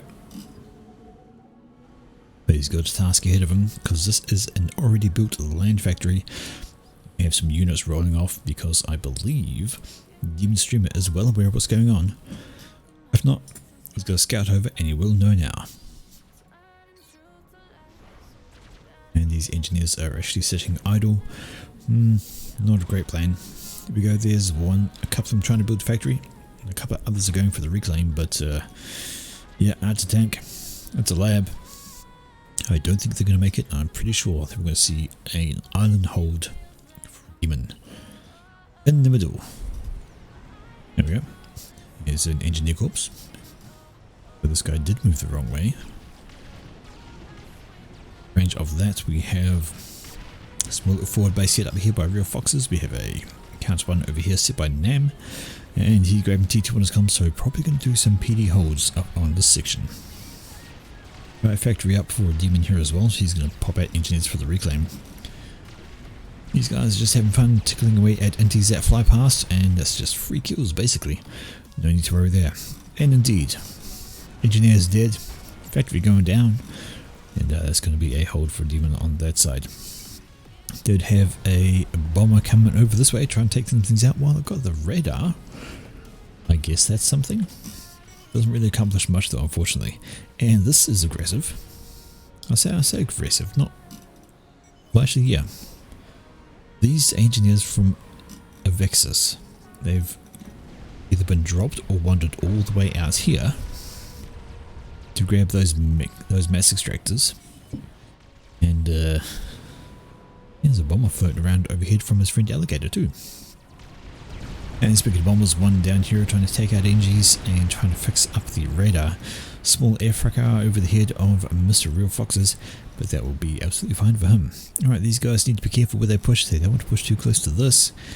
And we see here we have a Lobo taking out point defense one by one. Poor guy, he's just doing his job. Gun's gonna kill, that gun's gonna kill, that gun's got 2 kills, and soon it won't matter. Yep, that's a bad idea. Roll the scout on in and it dies. Let's have a look at the Navy game. Oh, that's T2 Air actually. So Maker Webb has decided to jump straight to T2 Air. He's floated himself out as Spectre. He's already got one up there, so he really wants to take this island to control back. And on the Spectres ain't going to do a bad job. Got a T1 bomber floating around as well.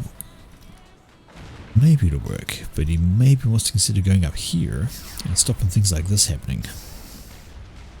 It might be T1, but they will tickle down a Spectre to death. Well, a Spectre does kill them in one pass. There are more coming off the assembly lines. Each pass is well and good. In the middle, it appears that the point defense has mostly been taken down, but not entirely. So still engineers wandering into range of this guy. He's going to give himself a couple more kills. As they do. There's another engineer dead, so this point defense has had a lot of fun before his eventual demise. Got himself 5 kills. Almost a rank of veterancy for a civilian point defense. I can say it as there is. Still, it's going to go down, and then all the reclaim will belong to Team 1 to grab. Checking out here, we have a bunch of naval factories up for Mr. Demon Stream. We have just the one down here, but it is going straight to T2 or Maker Webb, so he don't know if he'd have the advantage on that. It's a fair bit of spam to come out. Depends how much build assistance he gives on that one factory. Could work, gets T2 out, gets some pressure out, and job's done. Over on the right hand side we see, oh, it's a drop. I was actually looking at the hover, but that's a drop coming over. Where is it going to land? And those are all Zoos, so they can hover wherever they want. Oh dear. It's going straight in, and I think we're going to see some pain for poor old Mike. Mike, you need some units, and that's a Spectre coming out. It'll help eventually, but I think you need to pause everything else to get that Spectre out ASAP with all that build assistance. And see you later, Mass Extractor. Engine's coming out, probably going to try a reclaim order on those things. Hit the reclaim order now, but they stop. There we go. And the commander comes back and Spectre's out. But look at that. Killing your own unit. How rude. That is still going to be 3 T2 Mass Extractors, were they? Yes, they were. They were a T2 and a T1. So still a painful bunch to lose. Successful drop. I say that was worth it. It's going to make things different. Hover spam has stopped. It's run into hover spam of its own, as well as some frigates. Frigates are very good at cleaning up hover spam, and they're going to not get a lot more done there. Alright, these mass extractors have died courtesy of submarines and are being rebuilt by Demon in his own image. Up here though, we just about have the first destroyer done for Maker Webb, and I think it would be capable of taking out all of these. Maybe not with all of the rest of it coming in though. Yeah, 5 factories, he's going to want assistance. Plenty of anti-air floating around to this island. It is 10 archers and more being built. Excuse me, hiccups. Blah. And this is a problematic push coming in from Eskinti, so sending some units down to skirt this little base here, but has been spotted by foxes, and he's got his commander wandering over to help kill off what he can. Bit of a pincer going on from him as well, so these units aren't going to get a lot done, especially with sitting still at a nice big clump for Zoos to drop their shells onto, and a nice little overcharge takes out a bunch of units. Yeah, he's not going to get too much else done there. Extra units coming over from Okami, though he doesn't need to worry about that because there's enough there to stop all of that. No dramas, keep units over here, maybe send them up this way. What's that? I thought it was a tech missile for a moment, but no. It is T2ID, and it's going up here. As the T2ID war has been started, is that? Well, it's a T3 upgrade on the comm. And he's got himself a backpack with a couple of commander engineer drones. Okay. This is a Spectre. Out from Mike, just popping off some engineers because, yeah, why not? I mean, they're not doing a huge amount, but you know, just get a few kills. About to get absolutely popped out of the air by a bunch of MDs. See you later. Got a few kills. I don't know if that one was worth it, depending on what it killed, but hey, job done. A small push up the middle from Foxes, and this could be a turnover of mass extractors in the mid. We see T2ID floating over, and that is a lot of overkill for a single Lobo. Does the job though, because it's dead. On the right, a sizable force is being built up for Mr. Isakichi. Comparable size to that one. I think Isakichi has some more units, and of course he's got the commander in residence as well as a shield gen going up. Boom, that's done. So he'll be perfectly safe over there. On the right hand side, there was a sneaky naval attempt down the bottom corner by Mike, but I think that was picked up by that sonar. Check the range on that, and well, no, maybe it wasn't picked up by the sonar, but it must have been scouted. Oh, maybe the radar picked it up actually. Indeed, so those naval factories would have shown up on radar. Unfortunate. If you had to put those a bit further down, then it would have been Navy surprise. As it was, it is just dead mass. Okay, we do have T3 air on the field. That is an ASF out from Byron. Do we have T3 air from his counterpart? Well, we do.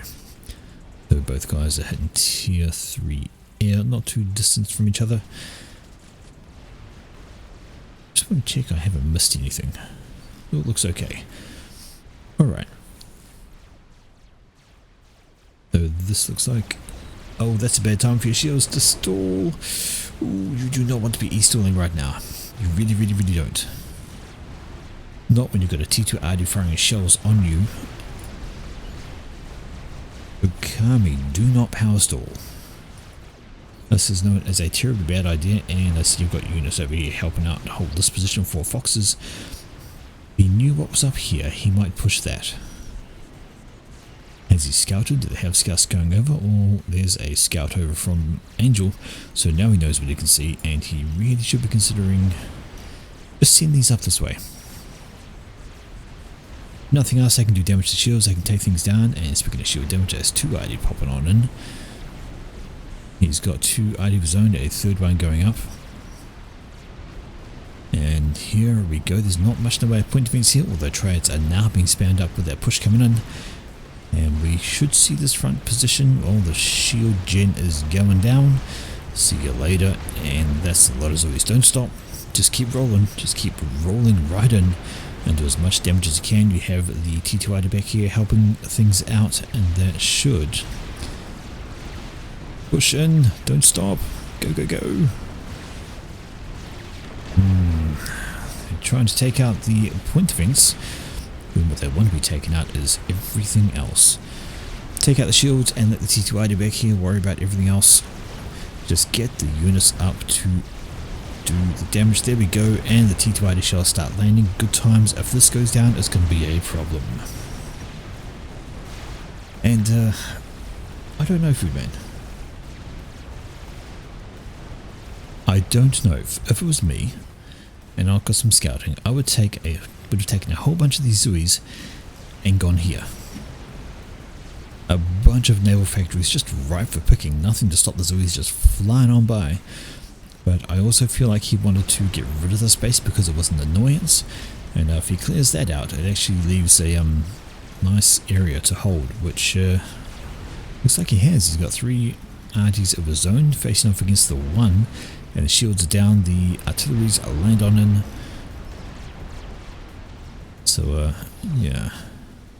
I don't know, I think maybe that was worth just denying the builds, but I think he needs to mainly focus his RT a little bit more, get a scout over here to see what's actually there, and take down that there.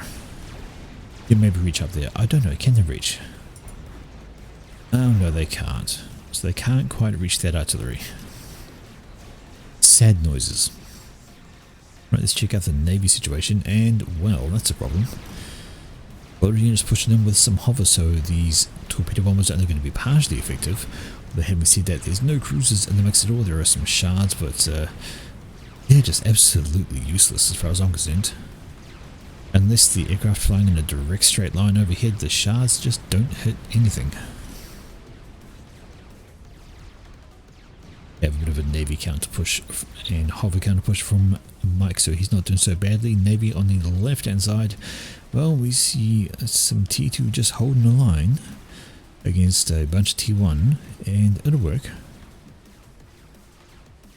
Looks like more factories have been pulled up for more spam, and idle T2 factory is here focusing on eco. One wonders. Alright, checking out up here, how's the air game? Well, we have, that looks like alligators in T3 air as well. So 2 T3 air players there. We do have T3 air from Site. I hate that name. Oh, gotta call him Sai. But he's built and handed over an energy storage for Okami. Not a bad idea. And tier 3 mass fab. Why is he building that before he has finished upgrading this mass extractor and ringing it? That's a bad order. You shouldn't be doing that until these are all T3 and ringed.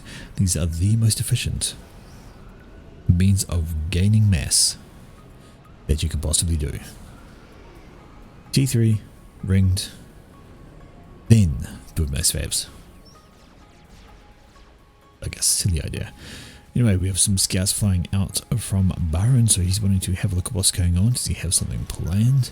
Well, not really. He's just building for the sake of building, but he'll know he is that little bit ahead on eco for his counterpart, as is Alligator. So these guys are doing alright. They are ahead and looking quite happy. There's more mass fabs. Good times. Alright, checking out the middle, we do have a bit of a push. Tiny push, ignore. Go run into PD and die push. Mass extractors to get built for Foxes, but that won't last too much longer. And now we have a massive T2 ID bank for Nam, so he is wanting to crack this little base here, and he's going to do it because that shield is about to drop, and then there's going to be nothing to stop those RD shells landing, not even a backup shield. There it goes. Here's the shells. There's the shield generator, and these are about to die a horrible, horrible death.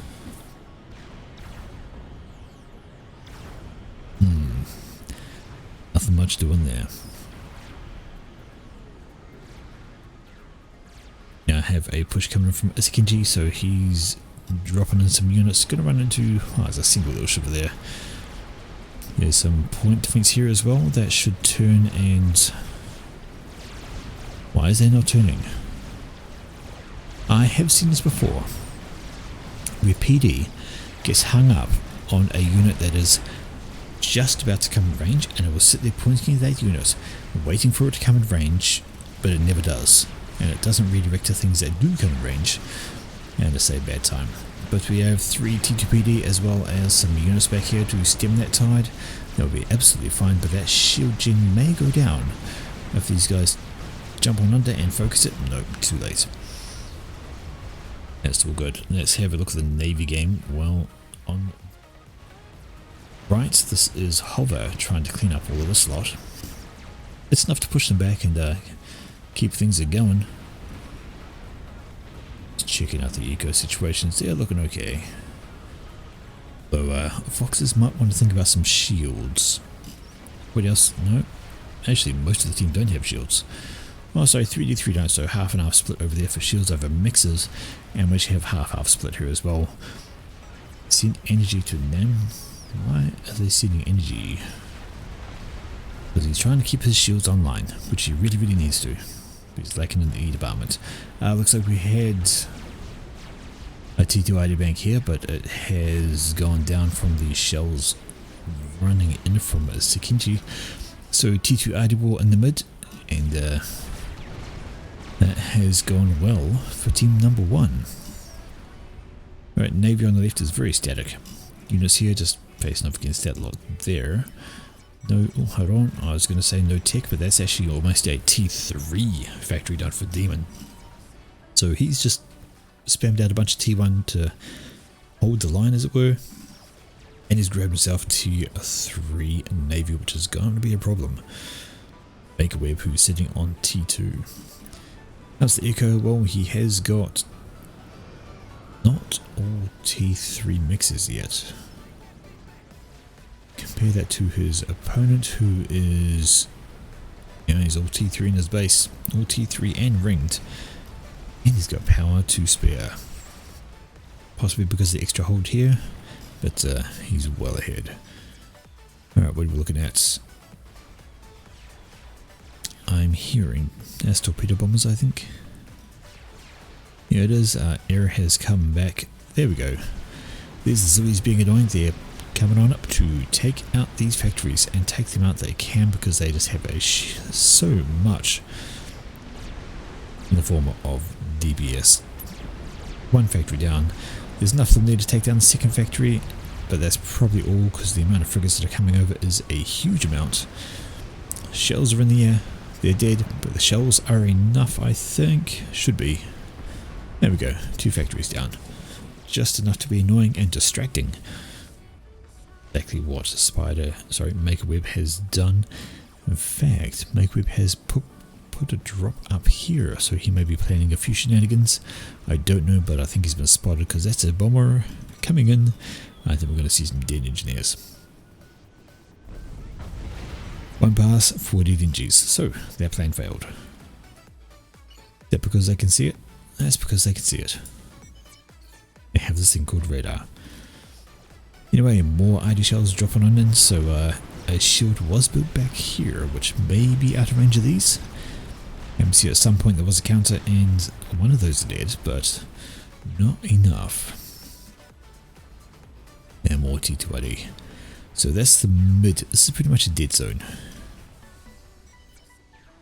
That's a lot of T1 bombers. I do wonder what their target's going to be. A bunch of factories down here, so it looks like Mike, rather than trying to get back into the Navy game in a big way, is getting into this hover spam game. But he faced up against T2 hover, as well as T2 Navy. I don't think he's going to have a good time. I really don't. Right, so MakerWeb's Navy is up here, and it is pushing in to kill off everything. There go the factories, just a few units left, and then he can send in his own engineer to take everything over. Sounds like a good time. A few units sitting back here from... Okay. Just 3 Thams sitting there chilling, not doing much. Interesting, wonder how they got there. So, they are there, and was that a cleanup of all the T1 bombers? I think it was. I don't see where they went. Maybe they're all over here. Dead. Totally missed it though. Either way, I don't see a cloud of T1 bombers. I do see a whole bunch of dead things up here, which might have been them. Either way, it's all doomed. Right, checking out the air situation. Well, I'm going to say, Angel's done himself pretty good. He has 81 ASF in total, just by himself. He is facing off against 40 for Alligator, who's the other air player. This guy, and he has 19 of his own. So he's actually got more ASF by himself than these 2 guys combined. I think he's doing alright for himself. Does that mean this guy is focusing on eco? Well, yes. He's also got a strategic defense in play. A lot of build power available. Some more mass fabs going up. Okay, so he is absolutely 100% going in the eco. Doing the eco thing. And here come torp bombers on the right though. Gonna need to see the air come over from Mr. Angel to help out that. There is precisely 0 cruisers in the mix. Oh, there's one down there. I'll take that back. They'll fly over, they'll get picked up. This Aeon cruiser is going to be incredibly effective at killing these. Not only does it have very strong damage, it has area. So torpedo bombers in a mix do wonders. Counter torpedoes coming out from Mike as well. They're going to drop in and try and shift out some of that. The air flies over. We see that's actually going to go quite well. Or Angel's done good. Got a good turn in there, right in behind all the ASF from Alligator. Byron sends him, but they're going to come in just a little bit too late to make enough of a difference, and that's going to be a solid air win for Angel. As long as he pays attention and doesn't do anything silly like leave them hovering over cruisers. Either way, he now controls air. There's no ASF left for the other team. Alrighty. Island held here by Axis still. Com is sitting in the water, all nice and safe. He's got T3 air. Got a whole bunch of tele defense already, so Alligator paranoid about that. It's obviously happened to him a few times for him to do so. Right beside the SMD, which is a good idea. More power going up, and let's just have a look at... hello. I was about to ask, do we have any experimentals? Well, we've got Novax. So a cheeky, annoying Novax is being built up from Nam, whose comm was at the front. As he evacuated, he must have done... I'm sure his heck wouldn't be still at the front. There we go. Sitting there having built the Novax. Totally missed him. It's Isakenji, his comm is also sliding on back. Got a SMD up the front there from Demon Stream, and that is just about loaded, so he's had it for a while. It's a good spot to help cover that area. Okay, so at the moment things are looking a wee bit static. The most interesting spot is on the right hand side with Vexus pushing, and he is doing a number against Mike right now, who is struggling to get numbers into the Navy game. He has one T2 factory there producing units, a bunch of T1. This is an SACU who's doing a reclaim mission. He'll be okay. We have T3 coming onto the field from Akexis, so that's going to be an issue. He does have the T2 factory down here popping out units, and that T3 is going to make a bit of a difference. Angel's starting laser. Is he actually considering... No, surely he's not considering a telemaze. Surely not. Yeah, I don't think there's really been enough scouting to consider a telemaze at this stage. I believe that would be a silly idea. But anyway, those T3 units have been built for a demon. He's got a battle cruiser and a battleship up the front, and a second battleship has rolled off the line. Alarm bells for Make Web, I take that back, but he's building a Tempest. So a Tempest by itself, while it's a powerful unit, the rate of fire is so slow. You really want it to be hitting the big units, and if you're going up against a whole bunch of spam like this, there's every chance it's going to decide to shoot one of these guys. It'd be an incredible amount of overkill, so yeah, you're definitely going to want support units with your Tempest. Make Web is sending a lot of mass to Psy because Psy is doing things. I don't see what he's doing.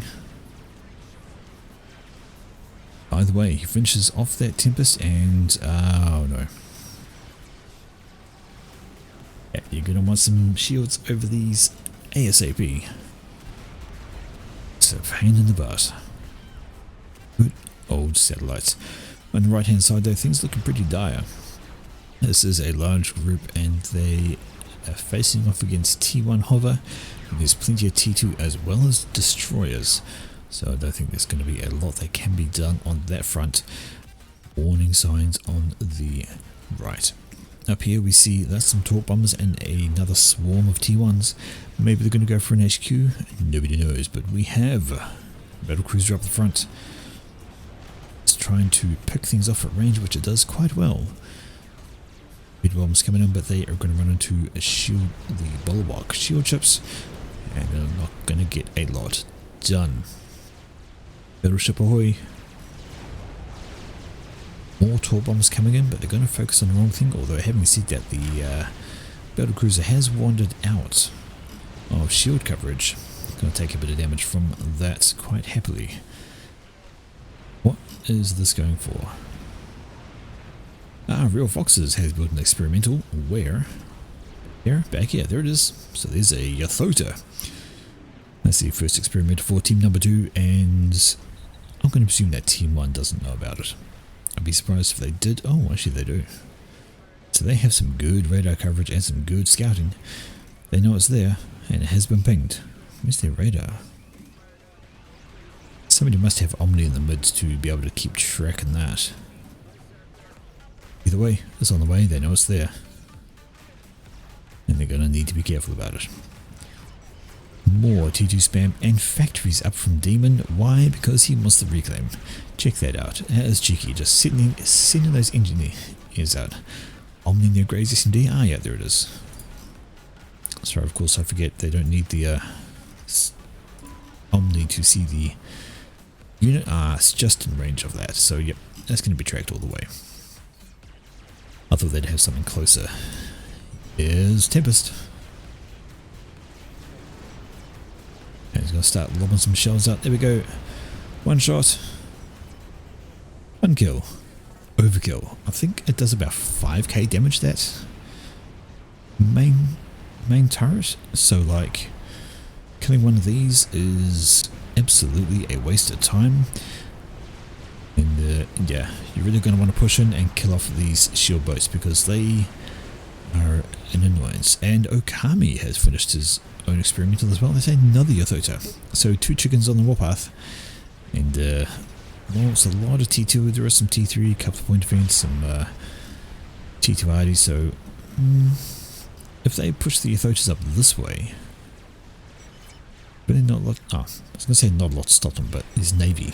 Come on. He's navy to stop them. Hello. It's a Scathus. So that is what Sai has been going for. He's been going for the Scathus, and is that a ping from Team? Yep. So Team 1 have spotted the Scathus. Looks like they've got an eye up somewhere because that's looks like the ring from the Aeon Eye to scout things. Although I don't see where the eye is. Doesn't matter. They know there's a Scathus there. Alligator says, Grey, you have navy advantage, push. And he's not wrong. This is all T1, aside from a couple of T2 subs and a Tempest. So close. The shields go on. Actually, I do wonder, what's the shield strength of those? 8,000. So when a bulwark shield is brand new and at full strength, it is 8,000 health. And is that actually going down in one shot from a Tempest? Interesting. Though that shot is going to absolutely overkill. Is that an engineer? Or whatever it is absolutely dust now. Okay, on the right hand side, this navy's pushing, and we have an Omen battleship also in the mix. That's absolutely bad times and so much flak. All your aircraft are going to get shredded. How many flak is that? 27 flak. Gunships are just going to melt. Yeah. That's a poor decision. Barham says, give me the nap. No. Yeah, Barham says he wants the satellite. He wants to control it. He wants to choose the targets. So obviously he has a plan in mind, and Nam actually builds a second Novax. Yeah, they've got 2 satellites, and a third one is planned. That's a lot of Corsairs. I imagine those are for these guys, which, yep, they have combined up on left and they're pushing up. Need to be careful. And this could be an air battle in mid. We do have the single giant air swarm from Angel. They are in the vicinity and they want to intercept this lot. Or they do too much damage to your photo, and these guys are going to want to dodge. Here's Corsairs. Alright, so Okami's dodges, but look at the health, just get absolutely obliterated from that one. There is flak in behind, so these guys, I don't think they're going to get a second pass. There's the lightning tanks as well. Nope, they're all out of the skies, and there's the air battle. Although, no. Oh dear. Oh dear. That's a bad withdraw from Angel, and his ASFs are just getting absolutely shredded for no response. That's bad. Oops. That's a bad air withdraw. And although that's a bad air withdrawal, he does keep a good bunch of them. And did I see? Yes, the Scathis is done from Psy. So all the ecos there, the Scathis is up and running, and what's its target going to be? Well, what would you go for? Me? I'd go for the Mavor. Oh no. So it looks like the Mavor from Demon is... They know it's there, right? Well, yeah, it's been scouted, so they know the Mavor's there. I'm pretty sure that'll be the target. Let's check on those Yathotas. Well, that one survived that, and it is on its way to break this base. So they broke this section, and now the land is coming to break this section. So we're looking at a strong land presence for team number 2, and I'd say Navy is probably stronger for team 1 up the top. Definitely Navy stronger down the bottom. That is romping its way through. We have the annoying satellites overhead, but we have the Scathis, which I don't... Has it fired over this way? Has it fired over this way? Where are the shells gone? And that Mavor's actually going up scary quick. So they're going to want to try and stop that. Alright, Yathota 1 is down. But we have the inevitable death ball, which is going to pick things up and kill. Looks like these guys are pushing up on the left now. And there's enough air around. Is there any anti-air? There's all the flak all the way back here. So these units are just all going to die. They're going to kill off some of that echo, but that will be fine. Do I hear? I'm sure I hear. There it is. So this Yathota has actually been redirected down to try and intercept this force. Way too late. And now there's some whalers around. Those will help take care of things. What are you shooting at? Are the shells in the air? There they are. Let's just track those for a minute. I'm pretty sure they're going to be shooting at the Mavor because, well, that's the point you really want to stop, and there's just so much around it that can die. Shields blinking is a bad idea. The shells land. Oh, Byron takes a couple of smacks to the face. And look at that. You want to put some shields up? Really? You really, really do. And you do not want to store power. There we go. Build power directly onto that. Very much required, but look at the damage. Random shells dropping in, picking up things like the mass fabs, just exploding everything. Going to be more shells dropping on in to do more damage. Where are they going to land? Well, we're going to see extra damage up there. We're going to see those mass fabs go down. Oh dear. A good chunk of damage. All these units are still pushing up, though the anti-air at the back is now getting particularly targeted by the fighter bombers. Just push up on the left and go. Push up and go. Don't stop. Don't stop. Don't turn back. Don't stop. Don't turn back. Just go. Push. Go. Do what you can. More shells rain on in, and that's extra devastation. But that Mavor is now into the green. There's a lot of build power on that, and there's a lot of support. I imagine there's a lot of support on this shield as well, keeping it alive. Okami's built another experimental. No, or he's just had that one handed over perhaps, or he's actually got a second one. He does have a second one. There we go. So that is good to go. Navy up here, well, all these guys have fallen back to try and take out this lot. I don't know where they're going. But shells are still raining down from the Scathis. Here are some more. And what are they going to hurt? Not too much exposed at the moment. They have a small power grid up here. In fact, a bigger power grid up here. So if they killed off all of these, that shield would fail because there'd be nothing to power it. Except for support commanders, so I take that back. But this has gone up very quickly. And it is almost done. More mass is getting plugged down to Psy because, well, he's building a second Scathis, which is also almost done, and that will be a problem. Although having said that, he's then going to have to defend against Mavor shells along with satellites, and double jeopardy there. If they combine the satellites with the Mavor fire, it's going to be very difficult to stop. Bit of a pause by the players and an unpause. We won't worry about that. Gathis is virtually done, but I'm going to suggest so is the Mavor. Yes, it is. Mavor's done. Up goes. Just such a giant barrel. Look at the shells lands. All sorts of things blowing up. Boom, boom, boom. We have massive power going down. Mass extractors going down. Support commanders getting damaged. That's not looking great, although they can now focus eco into shields and start spamming those up really quickly. They just seen that all on over. Mavor ahoy, Scathis ahoy. Scathi, because there's two of them. One fires, second one fires. Not even opened up for firing yet. Curious decision.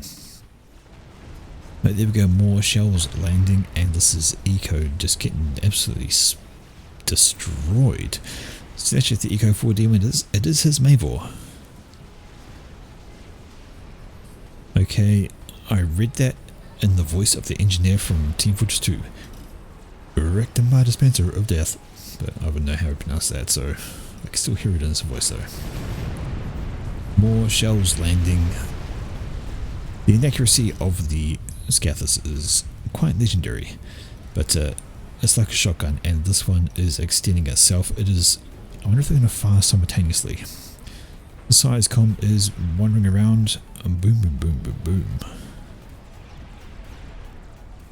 See this one fire right to the end of that. That'd be quite interesting if they managed to fire simultaneously.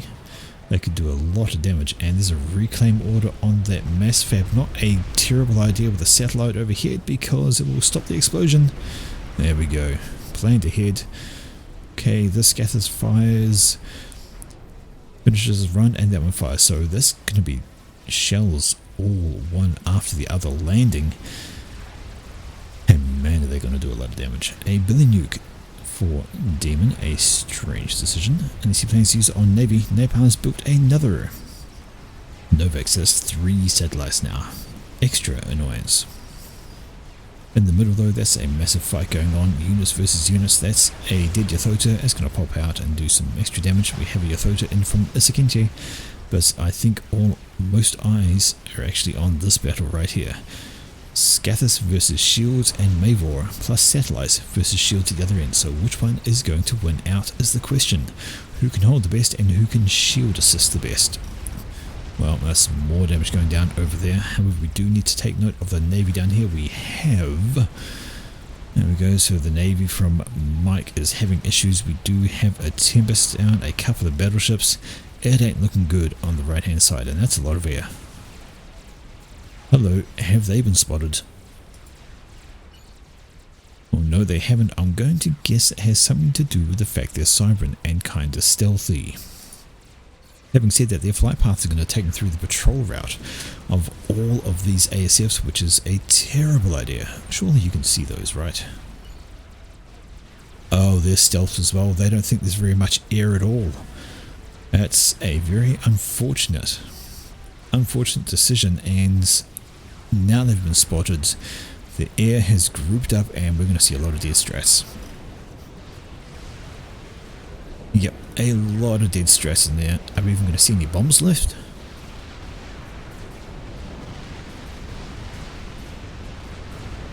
I don't hear any. I don't see any. So they were coming straight in here. And they didn't drop a single bomb. Few stragglers coming in are probably going to be picked up by SAMs as they go. Not a single bomb dropped. So down here we see the Mavor shells are raining on down, causing damage, but look at all the shield spam that have come out to try and deny that, along with the defense satellites flying overhead, and units ahoy. These things getting range are going to cause massive problems for poor Mike over here. And we check up here, well, the shields are still holding. But there are a lot of shells coming down and all this power is gone. We have... Well, the Scathis fire might be inaccurate, but it's still Scathis fire. They're going to hit all the shields all the time. These drop at any point, they have problems. Up here we see the navies facing off against each other. Tempest back here is trying to get some kills. T2 bombs would have fired? Well, I don't know. They kind of died back here. And if they were going for the Scathis, I think they would need to get back here before they could fire. And take a look at the corpses. The closest corpse is that. The T3 bombers, so I don't think the T2 guys would have made it. And here's another wave. So, I don't know, I guess if it doesn't work the first time, try again. Are they really? They really are trying again, the same tactic. And these guys are just going to get absolutely obliterated. No escort. Yeah, maybe they're flying over some cruisers, but, or some flak, but no. Ah, they're going for the Tempest. Not a bad idea this time.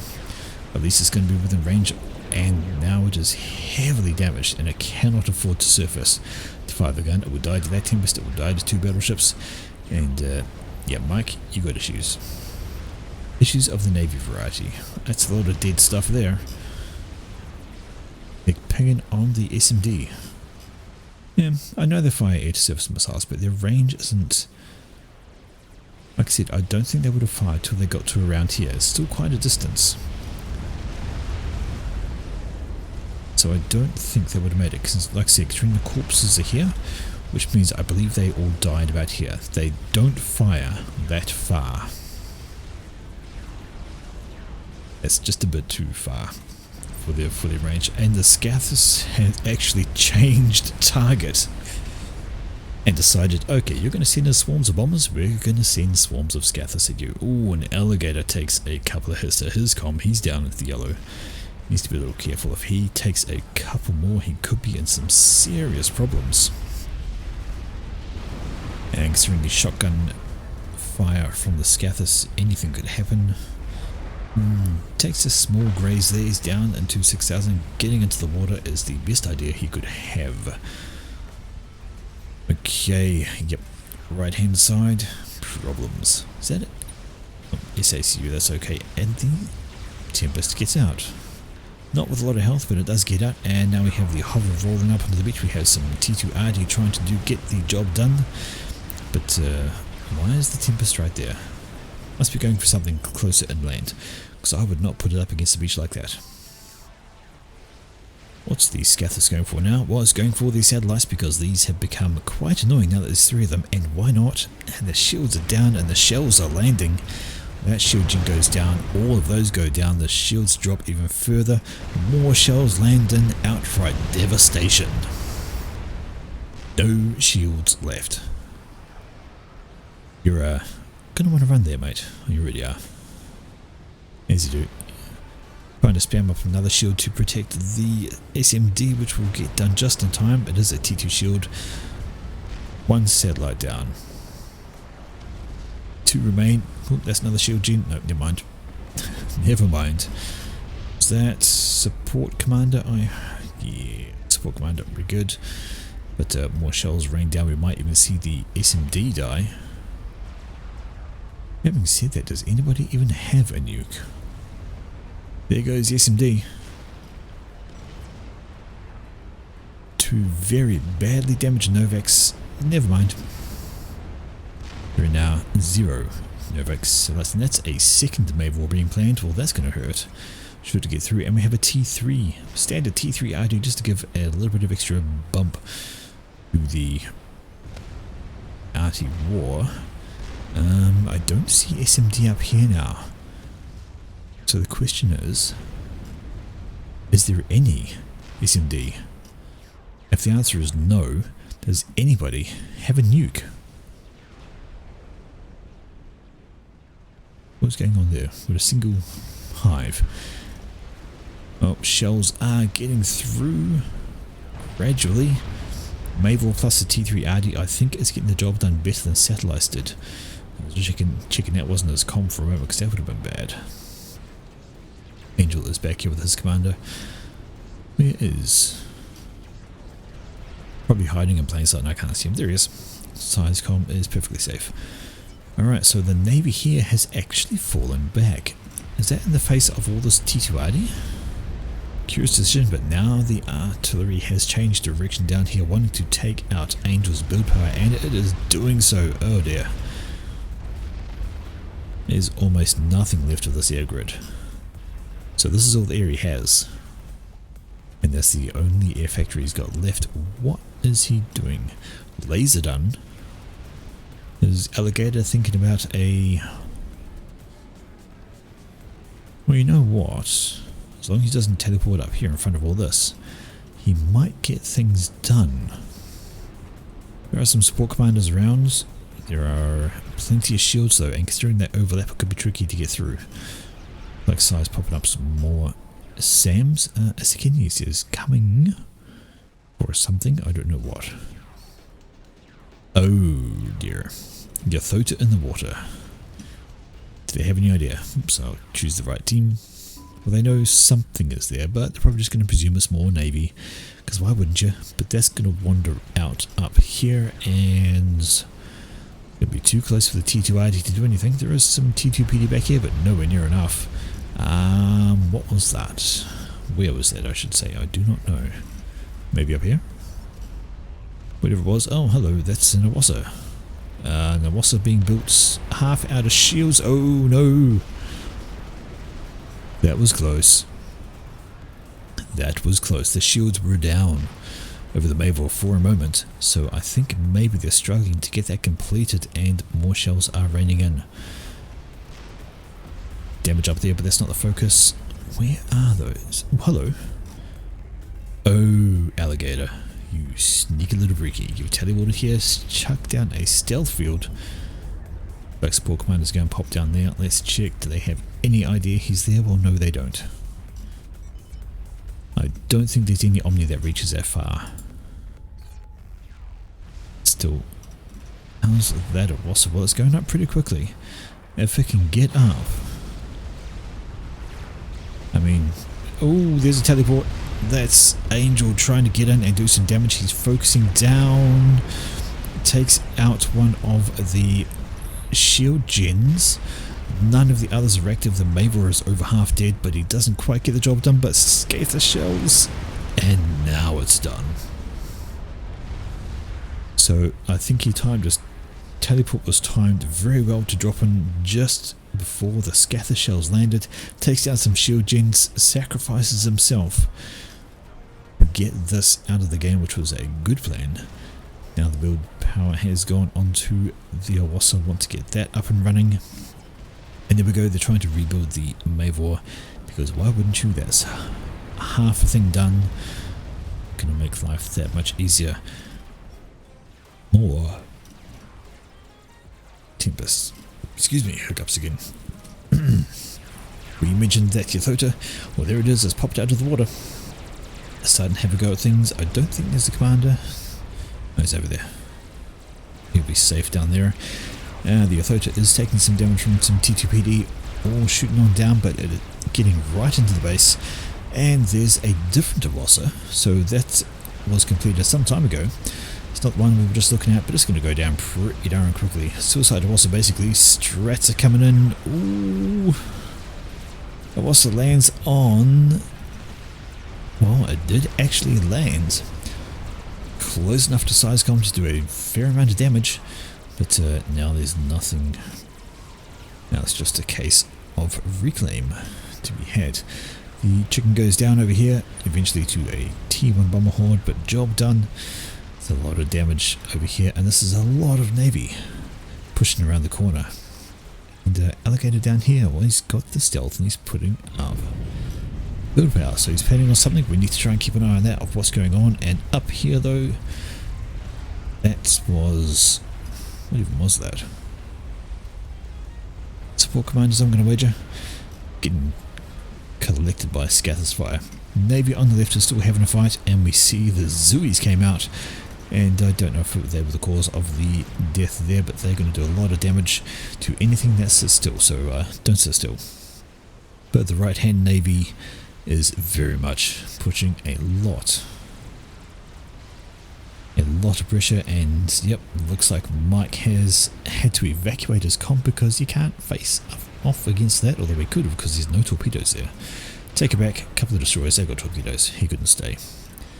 And he's out of there. The Scathers are still firing away. They have changed up and gone back over here for Alligator's base and just wreck it right down. Everything's getting decimated over here. Trying to put up a Soul Ripper, and what's this back here? Support ACU from Foxes.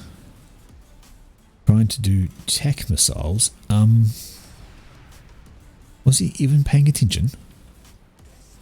Like, I mean, They can see that. They can see that. Dear oh dear. Should have gone somewhere else. Hang on. Is he doing the same thing? Is that going to be the same thing over here? I wonder. But that's a lot of scatters fire still coming in, and they've... Well, maybe they tried to... Wait, is that even less health than half? So maybe the Mayville got rebuilt and died. Interesting. It looks like they control Cade all of the mass fabs trying to kill this guy, but he does have shield that makes him a bit tougher. And come the stress though, so that guy's not going to last much longer. Are we going to see? Come on, stop. There we go. Yes. So this is... Oh, that's a lot. And again, he does have a lot of shields to get through. There is Navy off the coast though, that is going to bombard through and take things down. We're going to see how that goes, and let's see you later to this guy. Strats ahoy, gunship. Yeah, no dice. But the Scathers have been ultra effective at demolishing bases over here. This T3R is still having fun though, still wailing away. Gradually killing over on the left. The Navy has finally made a push. The Tempest has to be careful. Possibly want to submerge that. No, just focus fire on the battleships. So there's the battlecruiser out as well. Radio. There's a Tempest down here being annoying. Trying to take some of the pressure off, but I don't think they've scouted that still. Let's check. Nope, they've got no idea what's back there. How many attack launchers do you need? That's 40? No, that's 1, 2, 3, 4. Okay, 8 by 4. Sorry, I take that back. 32. 32 attack launchers. Well, I guess when you wanna, you're gonna. And if he pulls this off, it's going to be a very, very bad time. It's a nuke. Where on earth is that going for? Maybe send it back here, take out this lot. And no, it is going towards the front. I don't think they've got any SMD left, so what's it gonna hit? I would have seen it here. Right here, look at this. All this build power here still. There's no SMD up here either. And they are trying to rebuild the Mayville. I would have done that. Not gonna lie. Though I'm guessing they're trying to grab a comm kill. Though Vexus is very much evacuating with his comm. Alligator says, anyone get eyes on pink comm for missile snipe?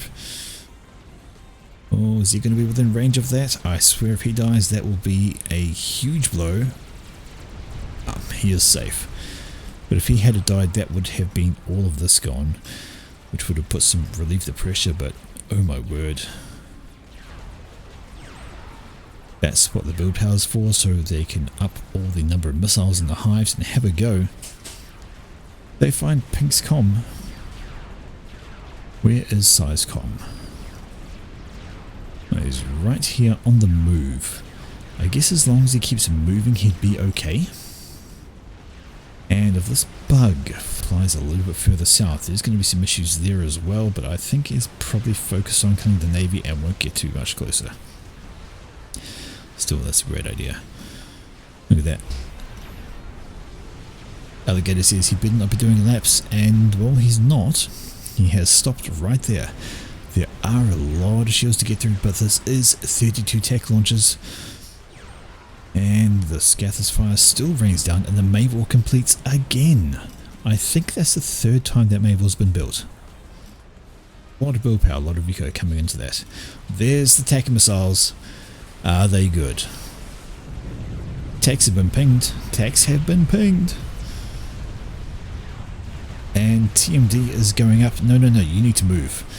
You need to start doing laps. There's a lot of TMD in there. Well, it stops the first wave only because of the shields. More are coming in. You want to move? You want to move? Oh no! Boom! And Psy goes down.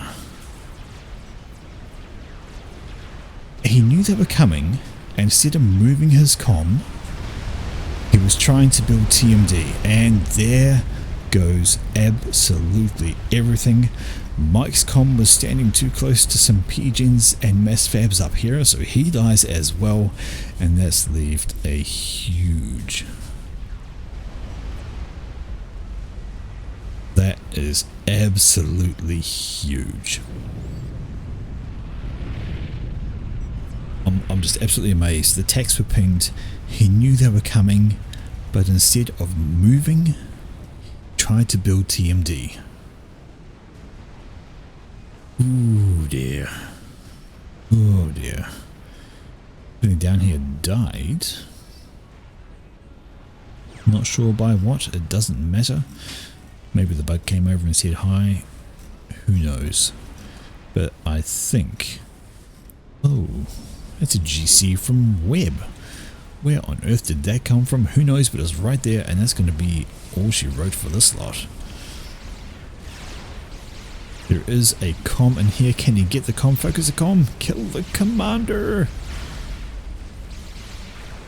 What's it going for? It's going for the map. No, go for him, go for him, go for him. Oh no, indecision. Got too close. There's a bug overhead as well.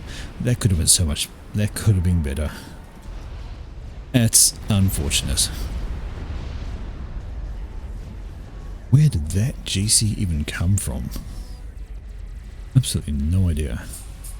But I think we're going to see this being the end of Team 2, although they're getting a salvation up, and they've got to... I thought it was a yellow for a moment, but no, it's just a regular nuke launcher. If they can maybe pick off some commanders, they will be okay. I don't know if it was a rush to GC or just trying to run away, but if MakerWeb had microed that better and stopped it around about here, instead of stomping it straight in, he might have done better with that. But now we have the swarm coming in, we have a Tempest off the south coast. We have MakerWeb's comm is out in the open, just meandering along. He's fine. His Navy's under attack from the side. He's spamming out these guys. Oh dear. Hell of a twist. Absolutely insane. Still got some ground units pushing up though. There's your Tho to help clean those up though, and a bug of course, so those ain't going to get much done. I think the focus needs to be down here, and that salvation is almost done, so we have seen so much of this game. Foxes is there with his commander, he's alright. MakerWeb is standing amidst all the TMD from Okami. Okami's comm is right there as well, putting up more TMD. Well, don't know why. There's no TMD left over there. Sorry, missile launchers left over there. Your issues are going to come from a completely different direction, like air, sea. What's going on up here? Well, Thota has decided to get into position and stand his ground. It's going to be okay. Nuke is out, and where's that going for? Please tell me it's going up there. No, it's going for the Navy. There's still no S on there is. And it's loaded. Okay, I take that back. Sorry. But the salvation's up, and away it goes. I saw those shells coming in, and that's going to be a different problem to take care of. There has been so much back and forth in this game, and it just is the gift that keeps on giving. There's Yawasa, he's going to get himself some kills, maybe some friendly fire on the Yathota. Yes, there is. So I think it might have done more damage than good. It helped kill the Yathota. Congratulations. Nuke's going to land, and we're going to see a lot of dead things over there. Probably thought they were much more Navy than that, and in come the salvation shells. I'm just going to override those things there. I hear another Awasa. Same one. Taking out the factories down here. And now it moves in towards the main bases. It veers away a little bit, but that gives a chance for the ACFs to jump in and do some damage. The bug is on the way as well. There's a fair amount of anti-air in the area, so it might get a pass or two to take out. Salvation. Oh, there we go. So we saw this in the game before. There was a bomb plus a control cave for the a T4 attack, but missed. Even though it's sitting right on top, it missed. Shields are down though. Shields are down. I don't think... Why am I hearing a support commander shooting at something? Because there is a support commander shooting at something. Oh, the bomb hit the plateau, did it? I don't see no plateau damage. I thought, no, I think the bomb hit shields. Don't know. Either way, is a defending chicken deck here. They're all going to die. And how has the, well, Salvation made it through, has killed off the Mavor again, or did they kill off T3RD? Yeah, oh dear, this has been one heck of a ride. A lot of back and forth. Units are now coming up from the south, and are there any commanders and residents? Well, Maker Webb's over here, don't know what his com's doing. Right on the edge in the danger spot. Yothota is in residence takeoff, and nope, that's an SACU as well. Alright, these guys are all going to die, and it's going to be fine. Absolutely fine. There we go, Salvation having to go up here. They say, no, you do not get to have a Mavor again. What's going on? We have another, the first donut actually. I don't think that's another donut. I think that's the first one. But this base here is not going to last too much longer because there are battleships and they are firing in. Right, nuke out from Okami, and where's this one going? Again, we don't know, have to keep an eye on it. The Salvation is firing over and the SMD is gone. I think it was over here somewhere. Yep, the SMD indeed is gone, so there's now nothing defending that. Oh, there's another one. Ah, it's not loaded. Is the nuke going in the correct direction? Well, yes, that nuke is. What is this down here? So Alligator has come back with his comm here and has built a pair of monkeys. So he likes that trick, so he's doing it once again. Any commanders down here to get caught? No, there's not. Baron is over here with his comm, and the nuke is going to land, and we're going to see finally just the absolute wipe of everything here. Done. So long, goodbye. But there's just so many support commanders, their eco is massive from that alone. Let's just have a check. He's got 300 income. Okay, he does have a few T3 mass extractors, but he also has, let's have a check, 18 support ACUs. So yes, the static eco's died, but he's got mobile eco, which allows him to do things like this, which is building up bosses. There, oh dear. Donut coming up. We have these Zuis moving their way over. They will run into... Governors could do a little bit of damage to them, but if they move on in, they can do some extra. There's some support commanders that can pop them out though, so no dramas there. It's all about the Salvation. And here we have Maker Webb is, I think he's maybe giving up on his naval base over here. Yeah, he's not got a lot left that can defend against that. Really wants to pop down some T2RD perhaps. They can then fire shells back over, but the Tempest is getting in range. That's going to be a problem. Another Tempest down here, and that's a collection to the face for that. Yothota. Monkeys. Sneaking in the back, and where are commanders? Well, it doesn't matter. The Yothota's over here being 100% distracted by all of this. They see it coming. Well, the monkeys are on radar. They do have Omni, and you want to be aware. The Yothota is 100% distracted by all of this and trying to micro to avoid the Tempest fire. But monkeys are coming in. And Okami, I think you're going to be first. No point defense here. 2 monkeys. I believe that's going to be all she wrote. Okami sees them. Okami runs. It's going to be too little too late, because even if Okami survives, they're going to wreck the base. There's going to be nothing left. Salvation is primaried by 1, and that's going to go down. Real Foxes is in the location. Okami's right there. Salvation is gone. Support ACU's gone, and that is basically all she wrote. Now I've got Tempest off this side, firing shells over, and Bomb and Control K. Awasa again. This time it worked. And there's still a monkey alive. Not anymore. And that is it. I enjoyed that one. Absolutely, thoroughly enjoyed that one.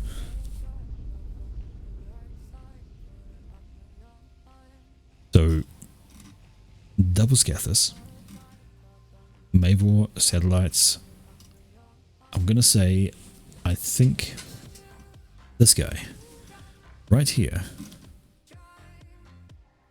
gonna get the MVP. Without his massive tech launch from here, 32 launches to take out Psy, things were looking pretty bad for team number one. However, the wrong decision from Psy. All he had to do was walk. Techs come in, walk. Just get moving, spot in a random direction anywhere. Just get out of the way and he would have survived, and that would have been it. Grab support commanders to throw up some tech defense to stop the Scathus dying. I guess he thought it was going for the Scathus, but nonetheless, it's a critical moment in the game. I think the monkeys were just the finishing there.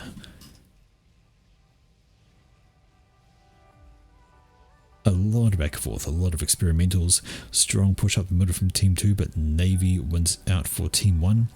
Taking out the sides and putting pressure on and around. The end game T4 war was absolutely won by Team 2. The Scathus were supreme. The satellites died. The Mavor died. I don't know how many times they rebuilt that. 3-4 times. But it died anyway. Every time. Ooh. Just under the cusp of an outplayed. Thoroughly entertaining game.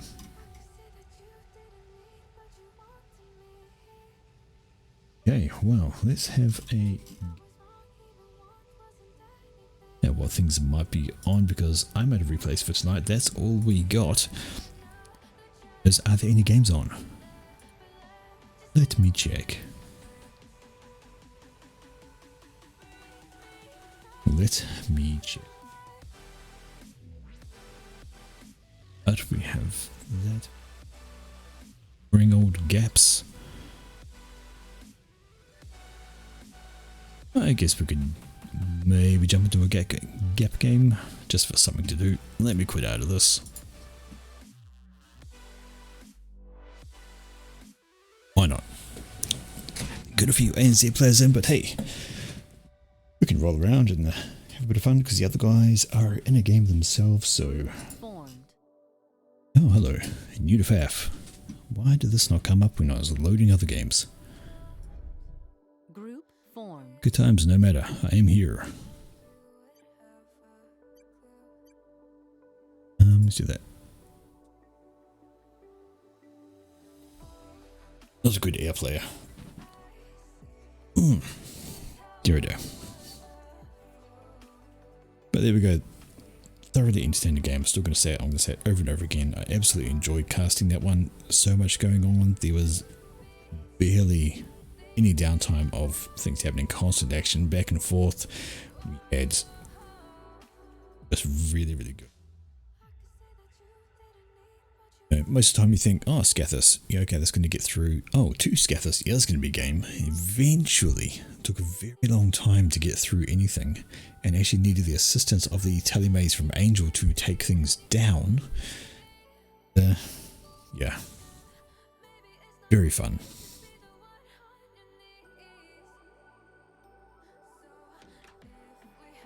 Now, to be honest, Gap's a gap game. I mean, a game's a game. This is probably the one that's going to launch the quickest. You know, having an ANZ host means I'm less likely to be kicked as well, because that's always fun. Sit in the lobby for 15 minutes and for the host to come back and go, I don't want you here, and kick you out for no reason. But we're all good. Just need a couple of more players and we will be golden for this one. Speedy Turtle. But it's funnest. I will take the moment to drink, because drinking water, by the way, this time. This time it's water. Drink is good in all ways.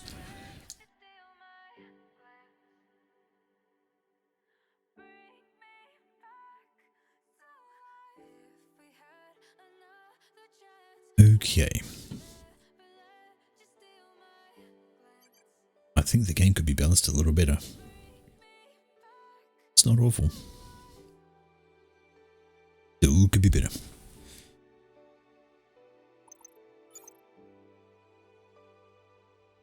Where am I? Oh god, he's put me in the air slot. Oh, don't air slot me. Damn it all. They don't want to be air.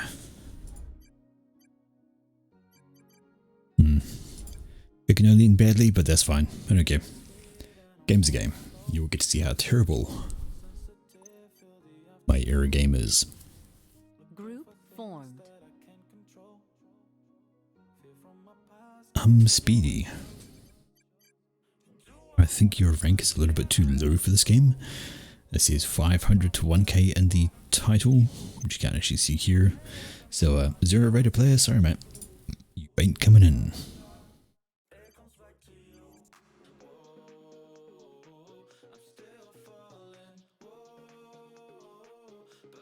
Alright, let's do the question here.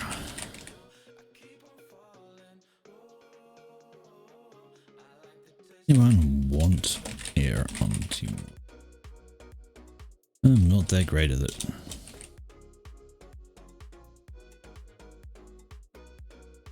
I will happily go front over air. I'm a strange person. I'd rather go front over air. Yeah, sure. I'd do that swap. Go front. I don't mind that. Take it. Go. Eat. We're the same rate. Sorry, same rank. So doesn't matter. The change shouldn't be all that bad. Balance will be okay on that. Let's now one more person. Showing as 11 out of 12 on there. So absolutely. One more player. One more player. Who's going here? Kevin is going here.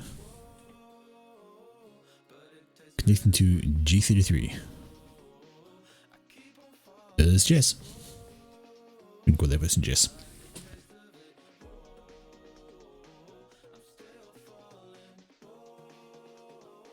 Maybe we'll get a launch.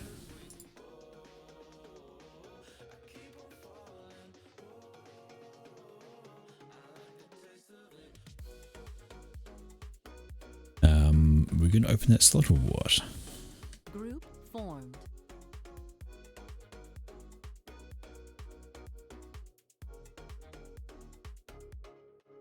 Waiting for someone?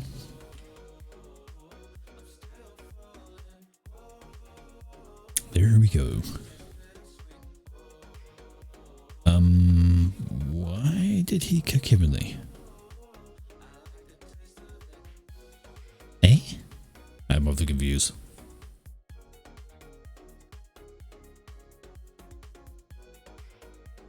What you doing, Rue?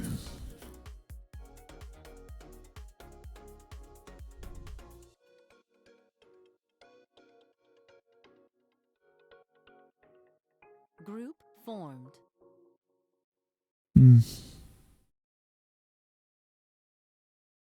He would not stand slot. Well,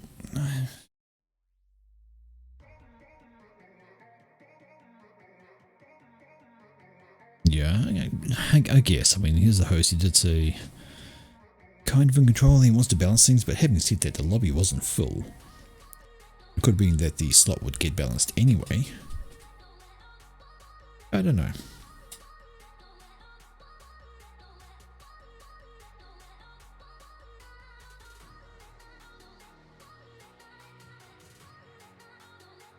I got pinged to Mr. Sharpshooter. That's never going to be a good thing for a smooth game.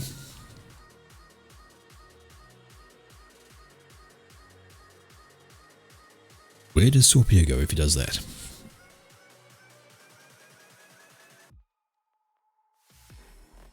Let's go ping the shop, because why not? I'm going to do this right there. Bing, bing, bing, bing, bing. I will play the occasional get food man, especially if there's nothing else going, because well, I like to go up front because I don't need to worry about having to eco and do all this random shit and whatnot. Group formed. I'm not overly fussed. Yeah, I'll stick with blue. Unfortunately, it looks like players are leaving. We had 11 people. We had 12 people actually, because there were people sitting in the observer because the slot was closed. But okay. Banana Petuna. Formed. It's an interesting name. That's all good. That's all good. Group I formed. just want a game at this point, and the other fellas are in their own game, which is be a while till that one finishes, so I can't really join them for this. 2 more people. Just need 2 more people.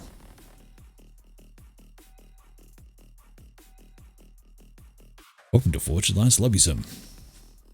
This is kind of why I like playing with the guys, because usually their lobbies fill up pretty quickly. Usually good games, you have banter on the comms. As it is, I'm going to have to be the noisy one. I'm going to have to actually narrate what I'm doing, which does not include coughing, so one moment.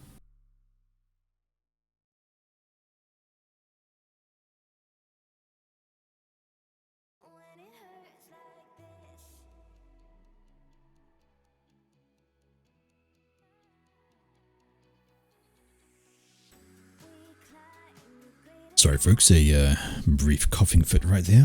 Just cough.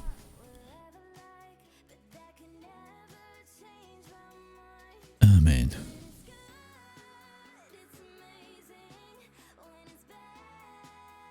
Ba-do-do-do. Anytime.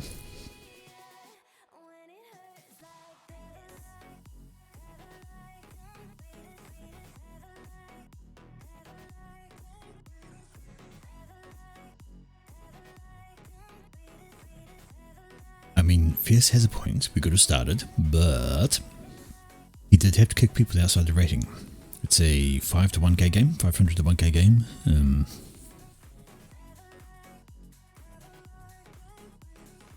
Which of those people? I can't type. Outside rating range.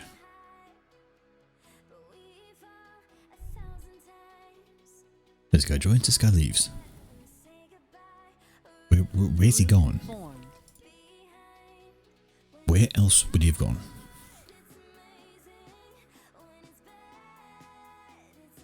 Group formed. Alright. And more as long as people stay. Black finger. Outside rating, I expect him to get kicked.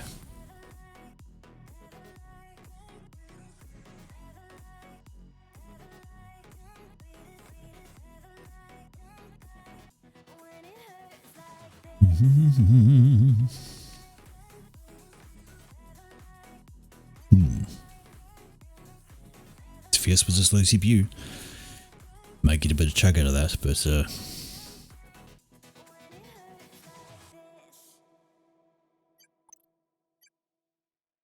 that's alright. A bit too awful.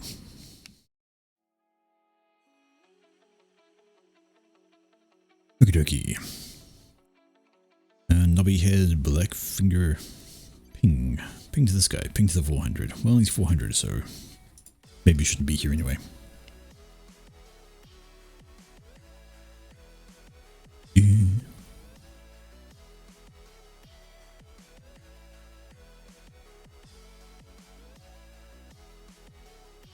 Come on. Ooh. 3 connections at once. Who gets in first? Blackfinger should go because he is 400. Get rid of Blackfinger, lick Radiston. Here we go. Blackfinger at Radist. No, not Zev. Pick Zev. Oh, Redis left. Did he? Oh well.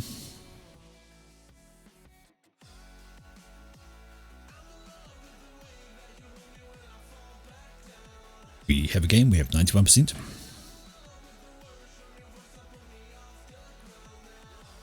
Oh, Blackfinger says okay. He understands, that's good of him. Shopping. Yay, shopping. Shopping for what? Food? Clothes? Stuff. They're all viable shopping items. Alright, food. My absolute bane. I like food too much. I have this issue where I keep going to the supermarket while hungry, and I keep on buying stuff I don't need. It's a very silly idea. Yep, the fridge gets full, then the fridge gets emptied. Then I go shopping again, then I buy stuff I don't need. It's a vicious cycle, really. Okie dokie, looks like we are UEF.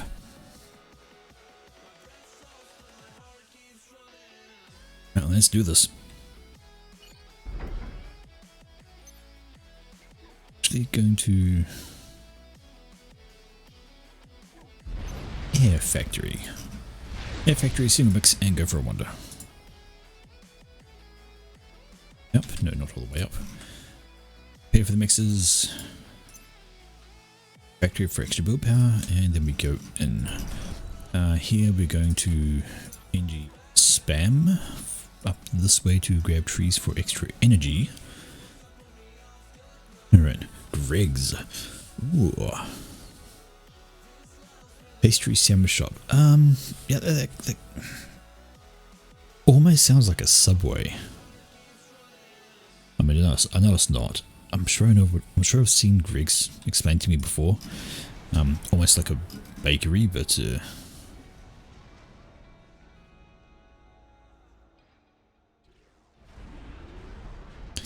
right, commander on the way. Give me some engineers.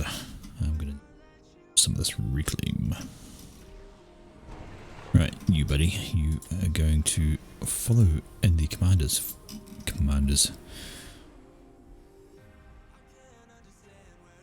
footprints and then assist them. Right, I was going to start on the hydro and then we shall hydro, I said. That's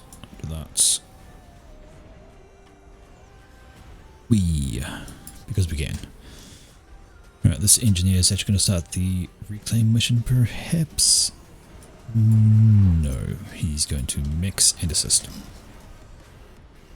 Next one's going to start the reclaim. Excuse me. Bleh. Well, yeah, it's not necessarily getting the build power, it's also about getting this reclaim. Because some guys will quite happily grab a transport and try and drop and reclaim these rocks, but that little bit of extra build power can sometimes really help. You are actually going to go up there and do the reclaim thing, because otherwise I'm likely to e-stall trying to do that. Lag again, says SR more. Who's lagging? I can't tell, which usually means it could be me. No, surely not. Hopefully not. I hate to be the lagger. I absolutely hate being the lagger. I ain't downloading anything. I mean, I guess I'm streaming, so that's something, but it's not that bad. Right, you come down here. Start on that. Okay. Why are you still directly behind the commander? Keep calling. Why do I keep calling? Because this is commander. Why do I keep doubting that word? I'm not doing well today. Okay. We are going to pop out a few more engineers than a transport. Because, hey, why not? We're going to come down and assist to get some more build power out quicker.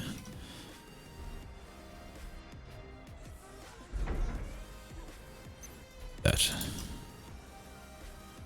Actually, if I do that, we get this guy doing it. Reclaim. Reclaim, reclaim.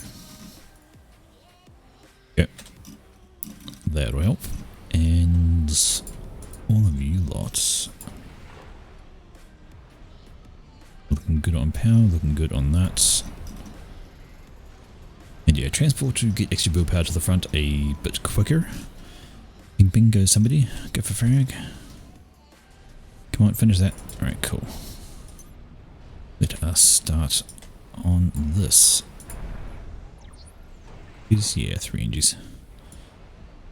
Just for now, I want to start with the mix upgrades. Why not? And you are going to do engineer spam.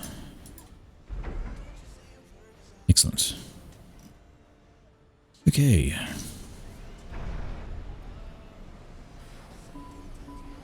The engines on that upgrade, good. And pigeons going up, good.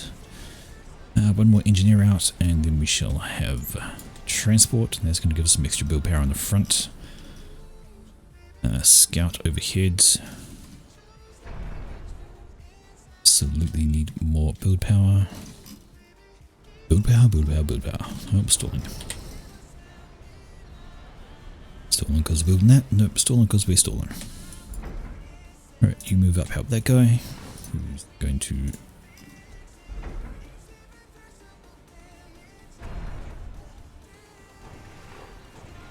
Okay, stop that. Go reclaim that. You build those. Is that transport almost done, brother? Not almost done, that's fine. Cool, you can head up there now.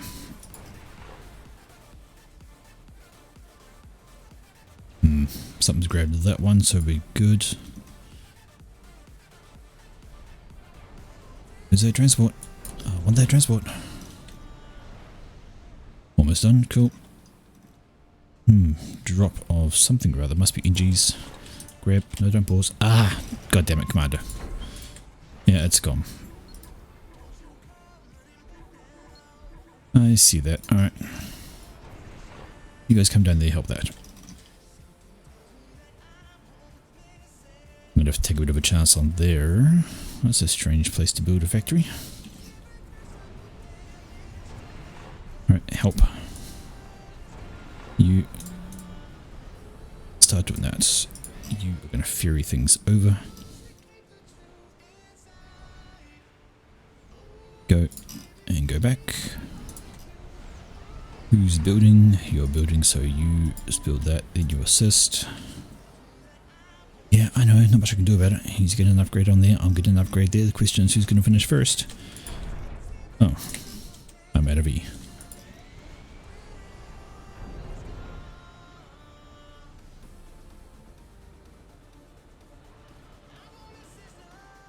I know. Come on, engines down, let's go.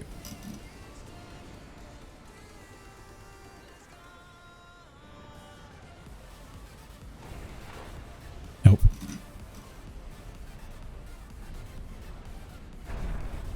Right, I'm actually going to stop you, and I'm going to start with the intel spam. You go up that way.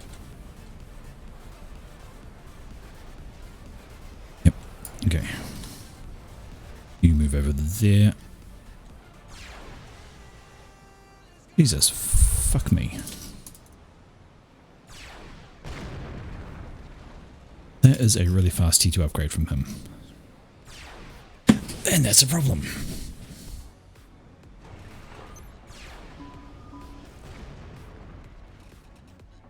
No shit.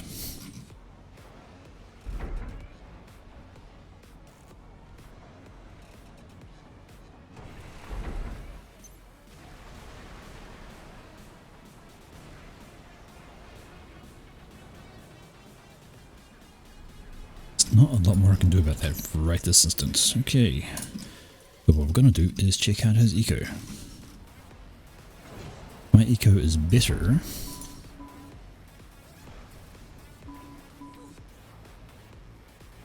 Do a second one there, I think.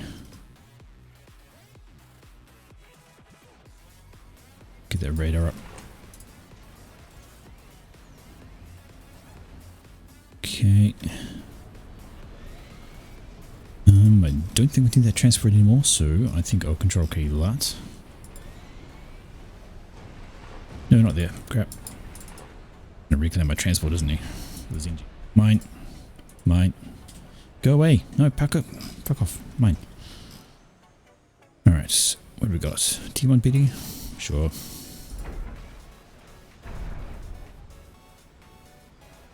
What are you guys doing? You're coming down this way.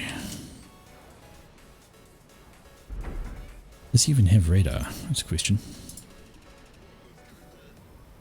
Alright, see you later, food man. I will be here.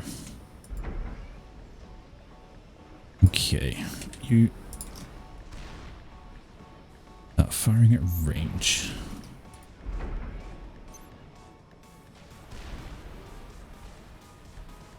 That one there, will it be shot at?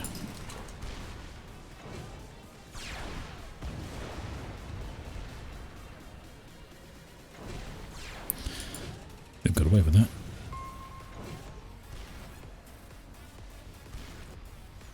Yep, right at the edge.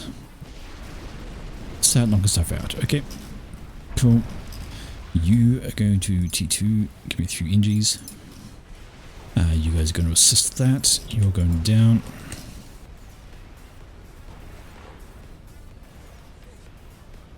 Go get all that looking up. No. Heck, the ground's not the thing.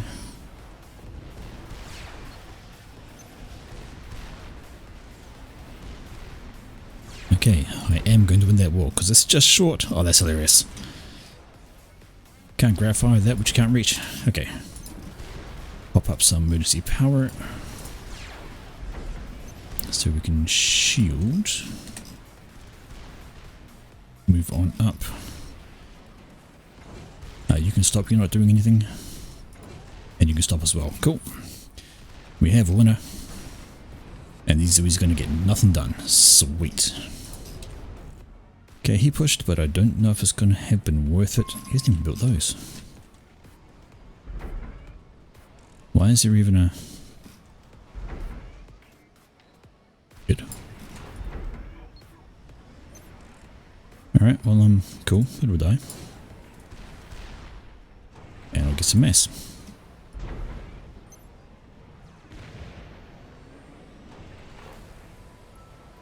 I don't mind that at all.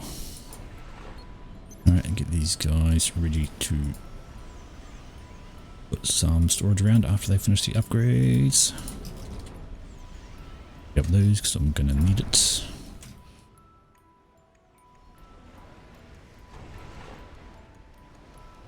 Actually, you do that.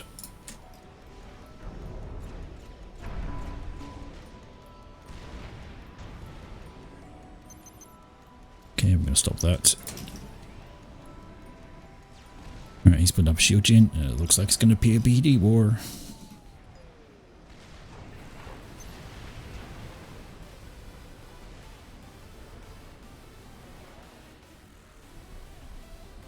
Almost done there. What are you doing? You're coming down, you're going to do that.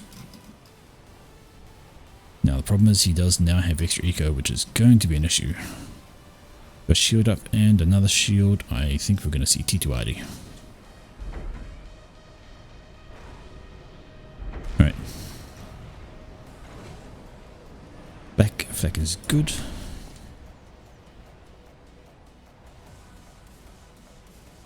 Actually, I don't need these. I've got plenty of that going on. Okie dokie, let's see.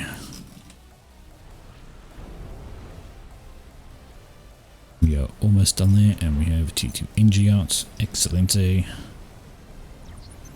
That, the nut, and that. Okay. Alright, shields ahoy everywhere. I have that.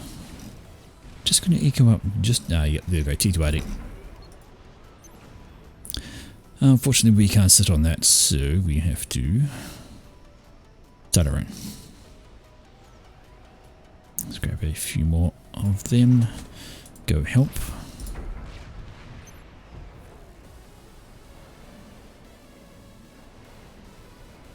And then we slap down another shield there, I think.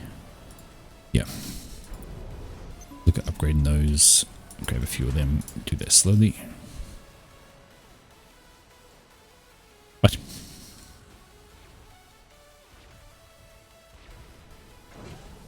Truth. Can't afford to do that with all of them though. That's the only thing.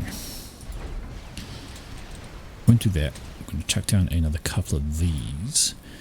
Because if I know him, he'll do another Zoe push. Then I'll pop down another shield.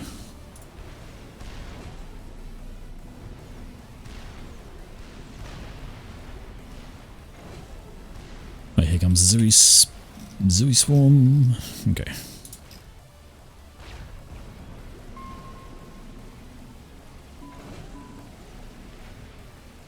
Yep, chillax, I got it.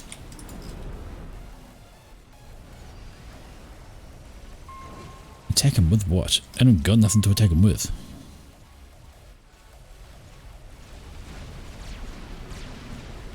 Alright, let's do this.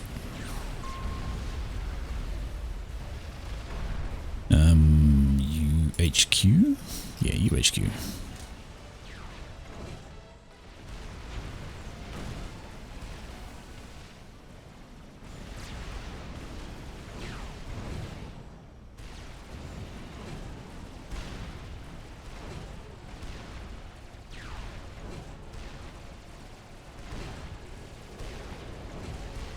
Yep. Take that down, then we're going to take that down. Perfect. Oh, shit. What the fuck happened there? Was that an air snipe? Oh, that was an air snipe and a half. That was brilliant. That works. And we're doing extra damage to the shield as well. Sweet, we have won that particular war. Good times. You guys help him. Okay. Let's get ourselves another T2RD. Battery just there.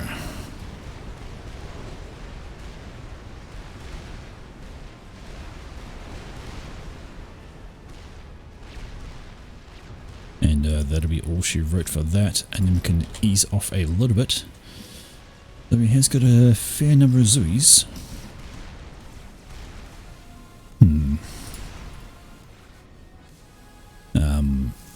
Okay, bit of a pause.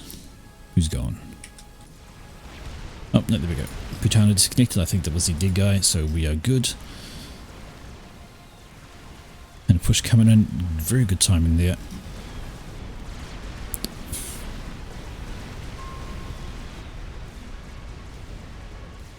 The comm's going for the water, as it should, because it kind of has to. Nice. Excellent. You go for that. Go for that one. Where are you guys? You're going to slap down a factory. I'm going to start getting reclaim. Can you put down that? Will you? A bit more power. Then go back to assisting him. Or you just stop. And you guys are gonna pop out some NGs for the reclaim. Can you two kill that? No, that. Kill that. Ooh, then that. Okay, my problem is this here. I'm going to start keeping an eye on the Navy situation coming my way. It's creeping. I don't know what it is, but it is creeping.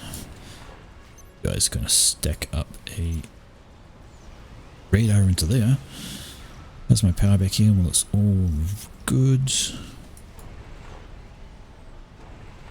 E3 shield. Swap that to PG and shield over there. which should give me enough to pop another shield up on that front. And you lot with some storage, can you please bring those? Ring. Thanking you. Job is done. Cool. Commander, get Team D, get these on the upgrades and pause. That can upgrade. All the engineers can upgrade there. Excelente. Are you T2 yet? No, you aren't. But you don't need to be up front anymore, actually. You can go for a wander back to base. You can squeeze up to T3, and first thing you're going to do is transport, and a couple of T3 engineers to hop to the front. This is ideal. And now we have the reclaim going on. Excelente. Head down that way. Ah, there we go. Nice. Pop out a few pillars. Now we'll keep that in check. Unpause you. And yeah, commander up front right now. Becoming less and less of a good idea. It is 15 minutes in, we should be seeing T3 air coming out, and who knows what the fuck the eco guy's doing. Let's go and find out. But that's a lot of navy. Means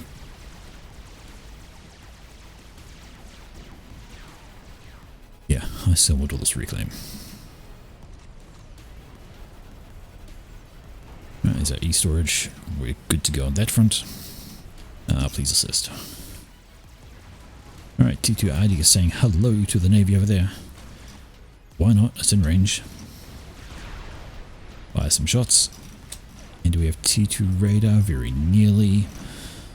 Right, that's all going up. You guys, can you help out down here? What are you guys doing? Nothing. You can patrol. And you, another couple of NGs. Want some more of this reclaim faster.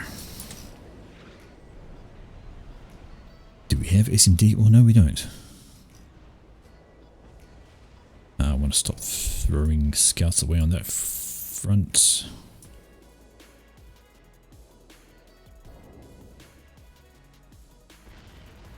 Every scatter for nuke, etc. That's all I want to know.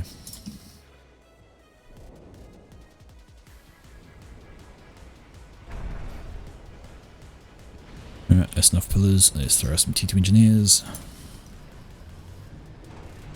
Where's all the T1? What are you fellas doing? Ring, please. Right, those are all T2, big golden. You guys, come on down. Give me some mass extractors. Because why not? You can go reclaim that.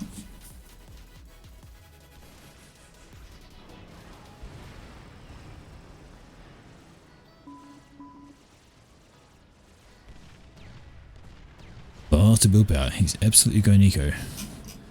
That's a bit of a thing to worry about. Okay. Changing to a T3 shield. Commander's going to make it back fine. I won't need those guys. What am I saying? I will need those guys because I need to send them to the front. And all this is going to go T3. Once that's finished. There we go. Maybe include commander in that. Bit of extra build power to get that done. You unpause. And we're good to go. Engineer swarms. Yeah. Get some reclaim.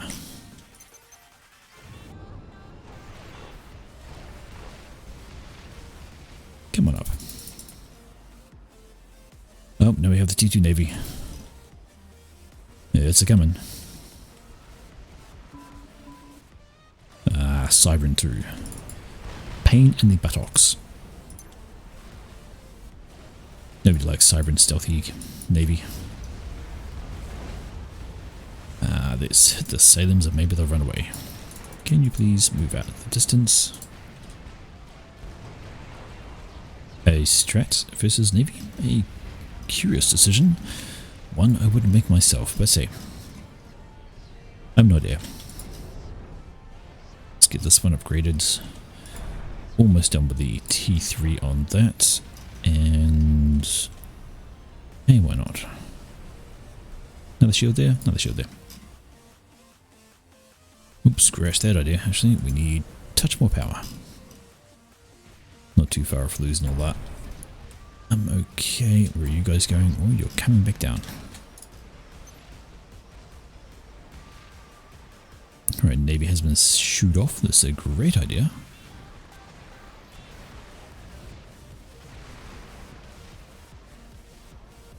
I did have some T2NGs. Well, they're going to do all that. We'll skip that. Just a few T2ID. We don't need a lot.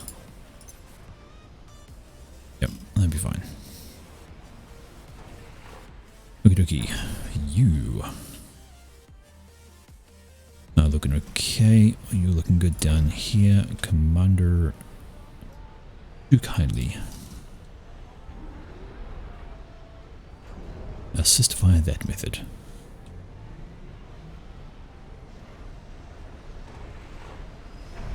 And we are this close to T3 air.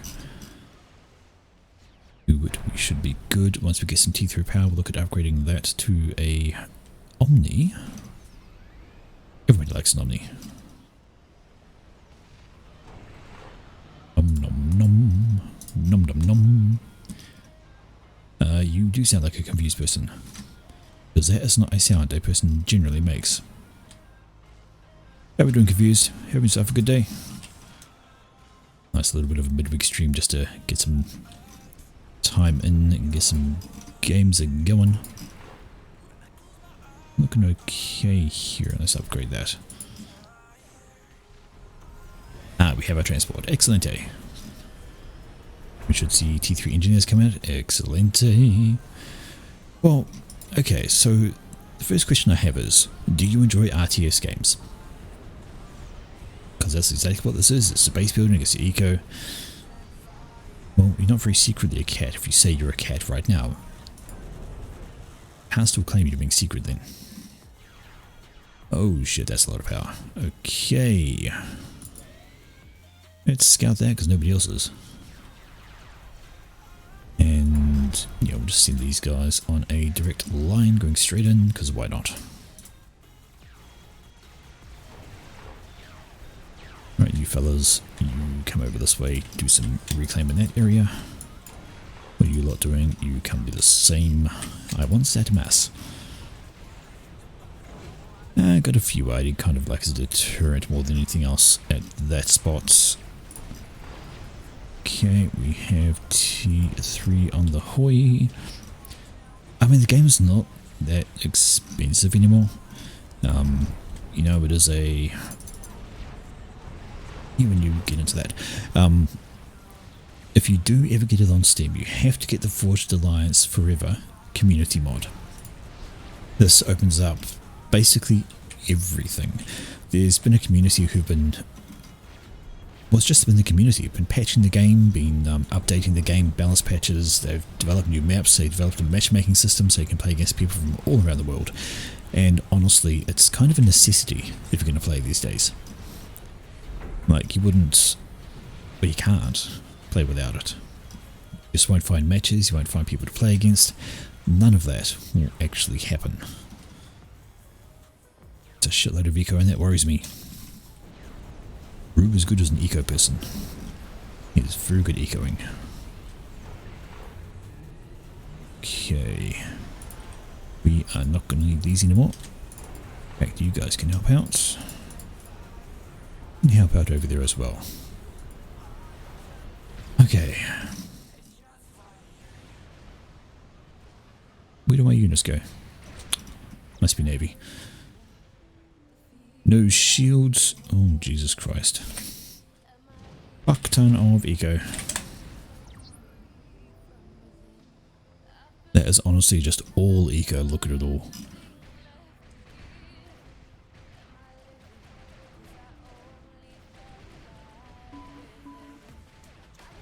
Use those. Unruh. Instead of Navy. Don't use fucking strats on Navy. It's a terrible idea. God damn it. Let's get that upgrading. Pull you onto that. Actually, stop that. You stop that. Control K that. You guys T3 that. And that'll actually build faster. Come on. There we go. Come, you go T3 on yourself. You start some E over that way. You move out of the way and then help them. Okay. I think we need more build power. What are you guys doing? Secret SMD? Secret SMD. All you help. You go T3. There's some T2 engines in here somewhere. There they are. You slap down a T2 shield on that. Okay. It's a worrying amount of eco. And I don't know if our eco player is up because he's gone air. Why the fuck are you building air? Oh, I have no power. Of course not. Of course you. Why do I have no power? Because I'm building that. Fucking stop you. Shit. Yeah, that was just the idea. Okay, But the thing is, this is all community. Like, this map made by the community. The balance mods made by the community. The absolutely everything about this game made by the community. I kid you not. This is 100% all just community made. Community made, community balanced. Yeah. I'm going to scout that over there. I mean, he's Cybran, but he doesn't have any stealth on that by the look of it, so much as come on, I need E.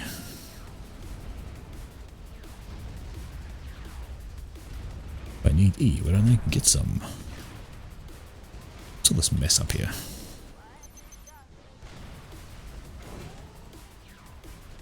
You lot need to pause. Where's all the rest of it going? You lot need to pause. I need my shields up at front. Because I need my shields up at front. These guys are almost done. Oh, fucking. I might as well unpause you now that I have power. These guys can start setting up. Oh, our artillery. Everybody loves artillery. Except the recipients. I found the people who are on the receiving end of artillery are usually not very happy. Is that upgrading? That is unpause you. Unpause you lot. Get over here. Help. Slipping. Why shit. Kill the destroyers first. Those are the problem units.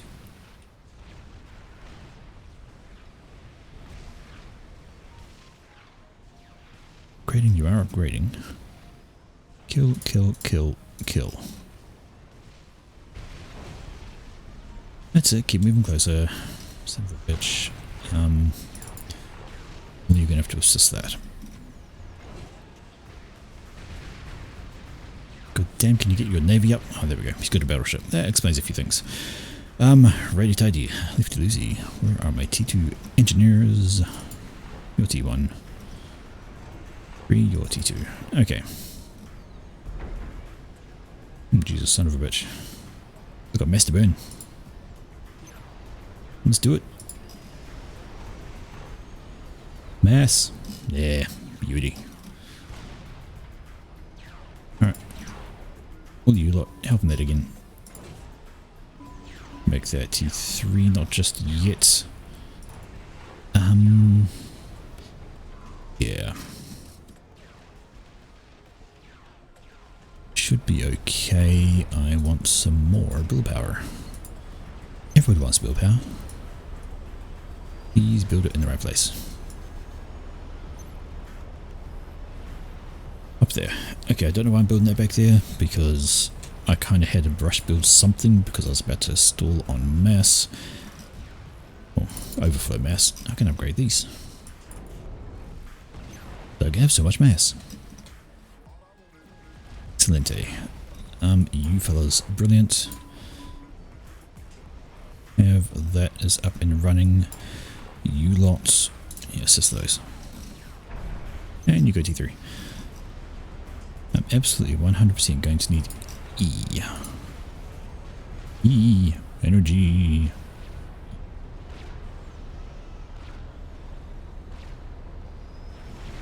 Except for you two. Can you all start making more T3 BGens? I'm 100% going to need those. Up on the fat point, good. That worries me. We have Aeon. We do. I probably don't need that much. I'll drop that one off. It'll be fine. Absolutely fine. Okay. We get that up. We'll have some more power. We'll be happy. You lot can upgrade. Yes, no, maybe, I don't know. Just about done there. Pause those.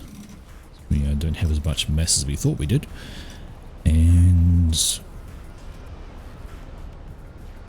still on the eco power, I need power. And go that way. You guys, come on down, kill that. Looks like an engineer.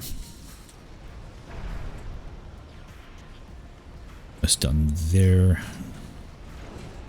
T2I need help out there. Excelente. Ah, nice. You lot. Move it. Ah, there we go. You're doing what you're doing. Brilliant. Oh, what the fuck are you drones doing? You stop. You are now the main scouty. Because we need to know what the hell is going on, and the other players ain't doing it. Alright. We have to have intel on all of this.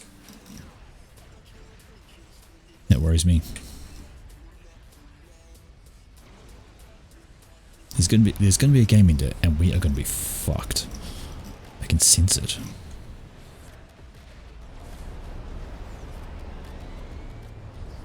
Why are you helping out that way?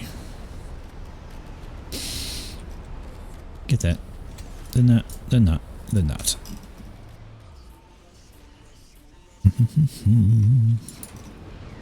Alright, pillars are doing their thing. Get cool shit.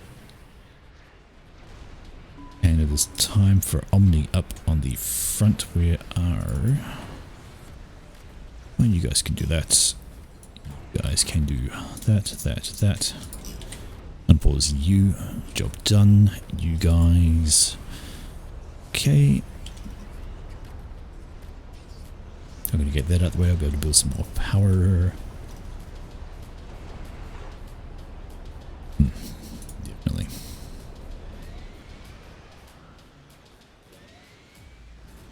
So what are they building yet? Still nothing. He's still focusing so much on eco. This kind of worries me. Like, what the fuck are they doing?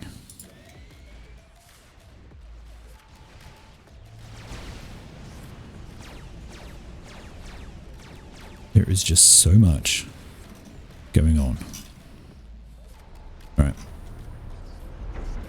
I think it's time for mobile eco. What are you lot doing? We're assisting that. Good boys.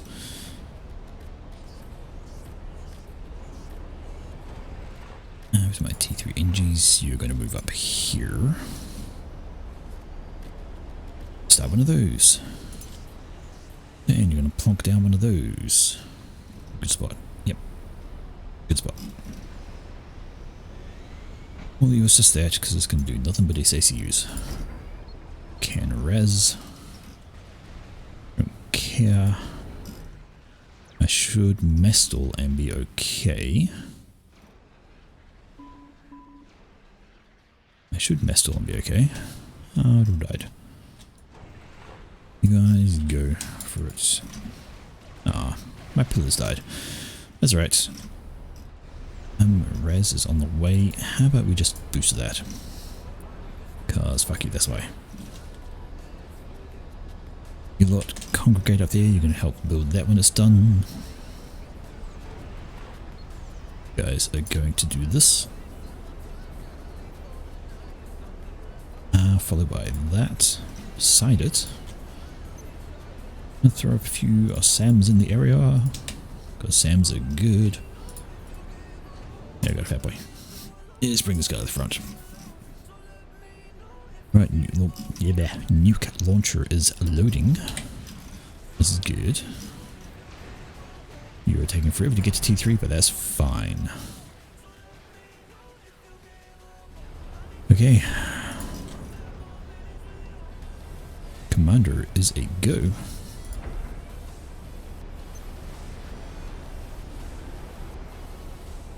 You're going to move there, you're going to step up that. Guys are actually going to help. Mavor, there it is. I fucking knew it. And this is why I was constantly scouting, because I knew there's going to be something going on.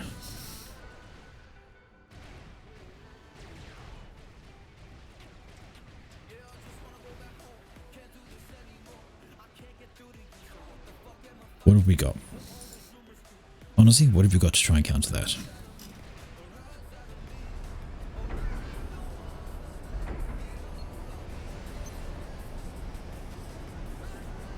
Grab some anti-telly.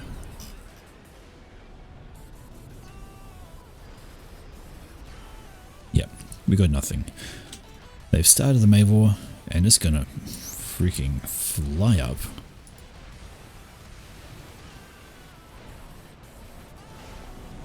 Yep, that's going to be a massive problem. Okay.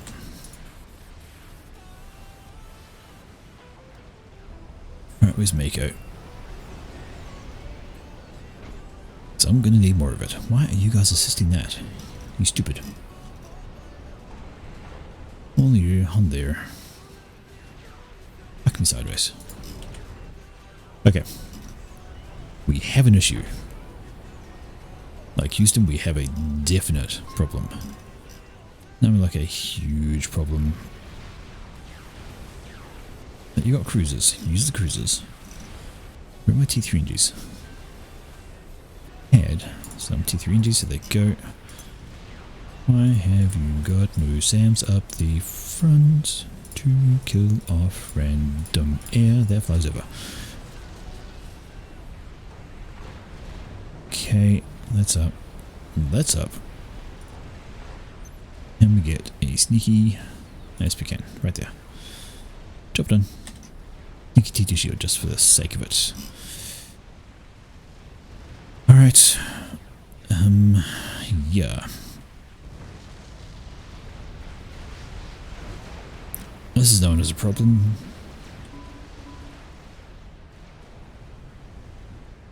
This is known as a big problem.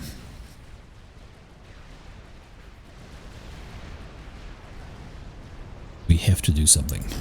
And unfortunately, I'm out of ideas. And I'm not the eco guy either. So, I shouldn't be the one with the ideas. Hello.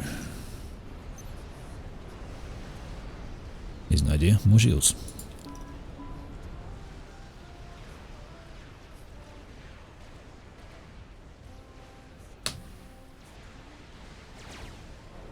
Mavor is quarter done. Alright, I'm gonna get into the Navy game. Fuck it. That's what I'm gonna do. You just try and push that in really fast. This guy's putting SAMs in the water. Come on. All there. Can you do that? Then that. Thank you. T3NGs. Not you guys. You guys can come down and help as well. Can I just push up the fat boy? Ooh. Go into here.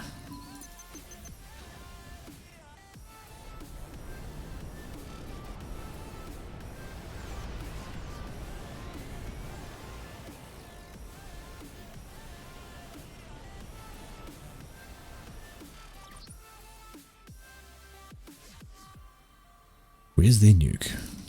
Oh, there it is. Ah, there we go. That's the problem. There is a battleship in the way.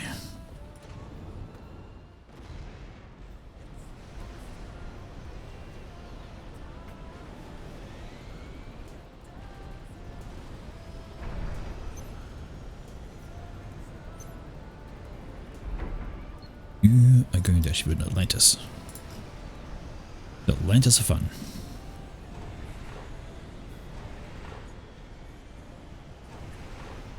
T2 guys doing nothing.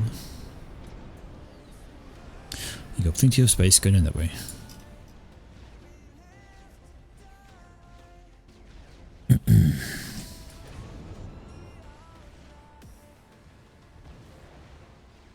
Might as well send it up that way. You guys can go join up that way.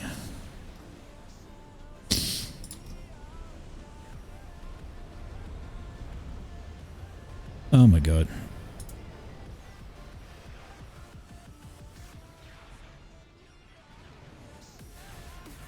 Jesus, people, calm down in the chat. You don't need to worry about that. Yeah, Fat Boy's going upwards because, yeah, Fat Boy. Definitely gonna need air support on it though.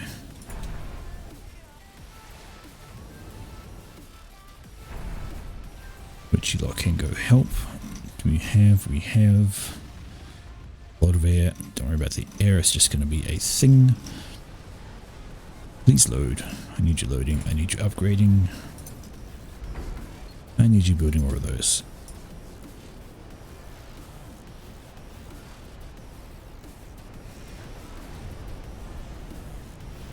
Okay.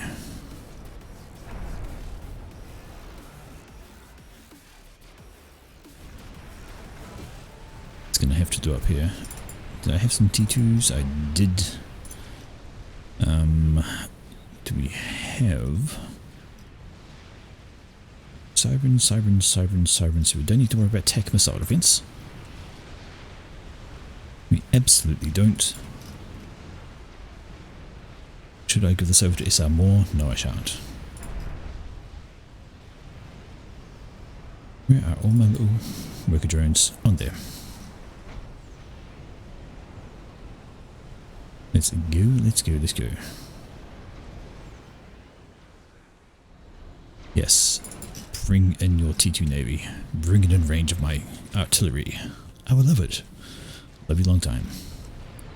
T2 NG's gonna throw up some tech batteries.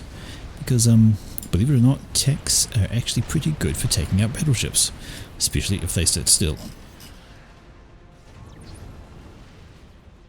Tapping to they all help. Look. Okay.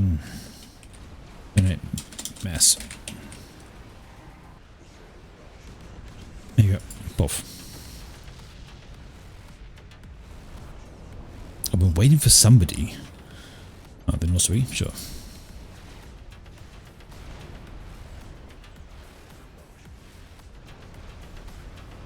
Masonry, there we go. You have Masonry.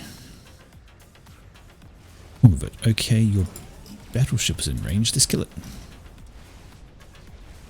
Absolutely kill it. Where are all you things? You things are doing all the things. You help that. You submerge and go. Don't have enough to take on all of this. Assist. Keep the shields alive.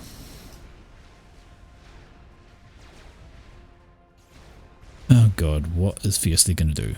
Is he going to rage out? I feel like he's going to rage out. He's acting like he's going to rage out.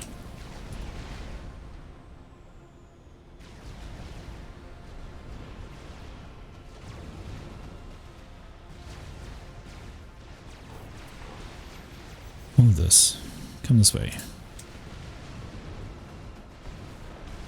That's a problem. Here's the rest of my build power. Everything's on that. Kill him. And kill him. Don't think it's going to survive. Only you just have that.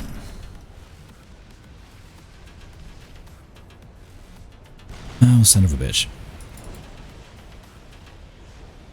Absolutely going to lose this, aren't I? Yes, I am. Where are you? Ambush mobs. That's all I got. The shit at the front is going to go down.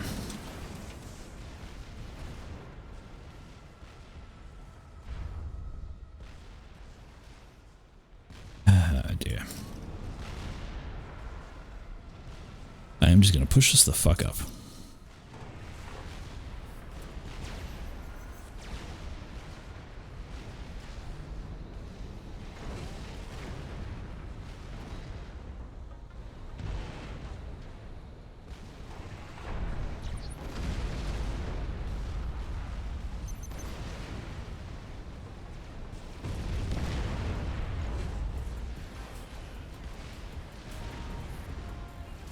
Well, we are pretty much sunk.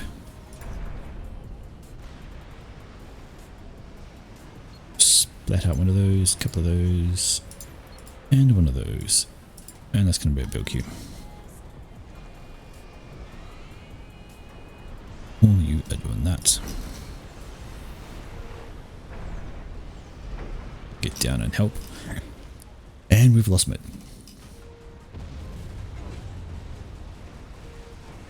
Honestly. Excuse the coughing. Woof. Ah dear. Well, the shield survives. T2 shield survives. The... yeah, everything's dead. Alright, reclaim party. Grab my own shit.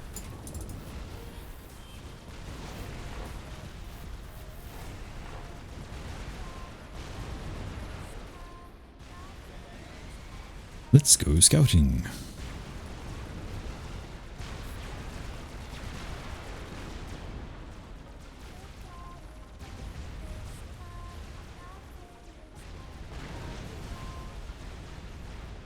Jesus Christ. Why are you all the way up there? You're not supposed to be there. Go kill that. Oh, it's TMD. Never mind.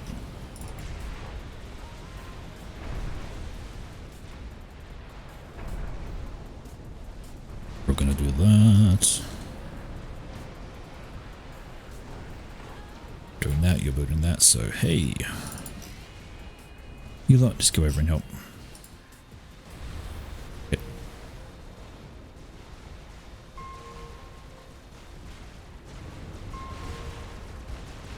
Yeah, well, that was always going to be the thing. Ah, you're Thota as well. I had to do something. I mean, there was basically nothing to stop any of that. And, well, the air guy isn't trying to snipe a fucking thing either. He's complaining and he's doing... well, he was doing his Navy job, so he was trying. Gotta give that guy credit.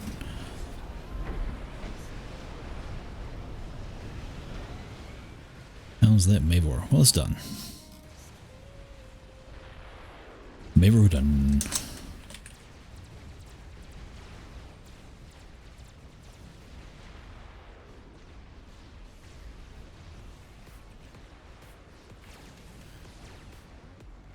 Honestly, it needed to be done. We needed to stop the eco. We didn't build up way too much. Way too much. He's doing nothing. Oh, he's doing nothing. Oh, he's doing nothing. Well, no, he's not doing nothing. And this is now, we are fucked territory. That's pretty much the truth of it.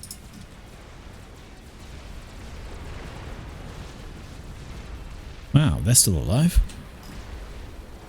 Never mind.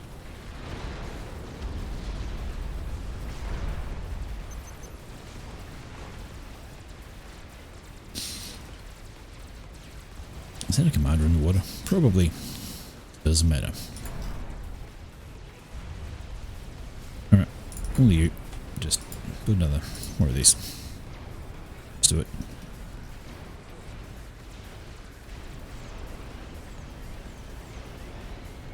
Build that really quickly. Build that really quickly. And it's over.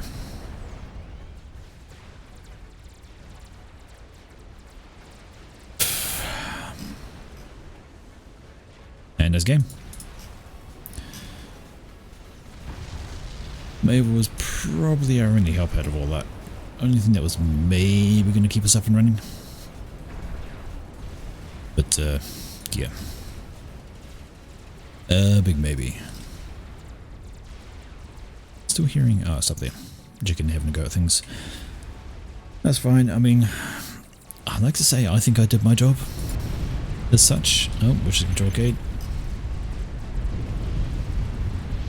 So, sorry, Foodman.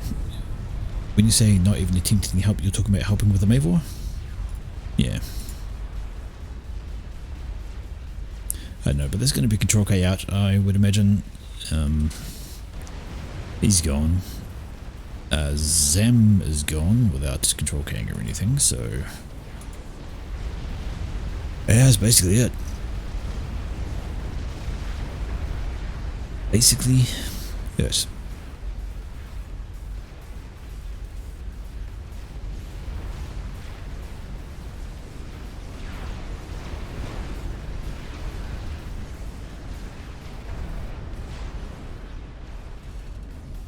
Oh well. Navy pushing up on us, Mabel shooting overhead. Yeah. Basically nothing doing now.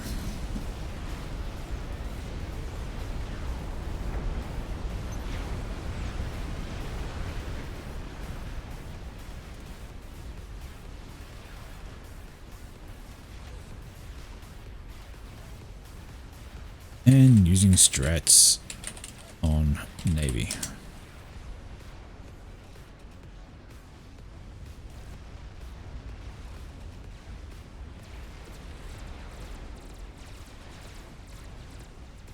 Yeah, I mean, this guy was an 800 rated player, the air player, and it was said, look, strat, you know, send a strat out,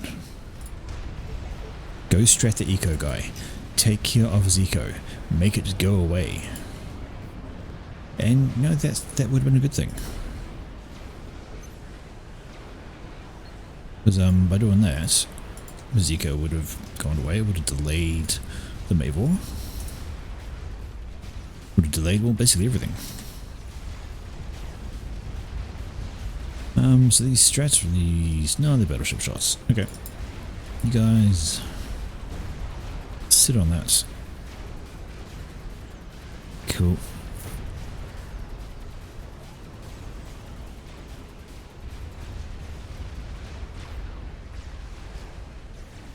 You're going to kill that thing. You are going to kill... anything nearly dead? Yeah, that thing. Oh, look. We have a cruiser. When you guys assisting, assist that. Assist that.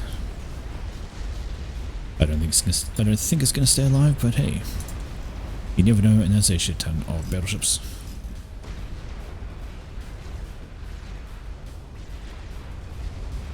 Ain't gonna work. Ain't gonna work.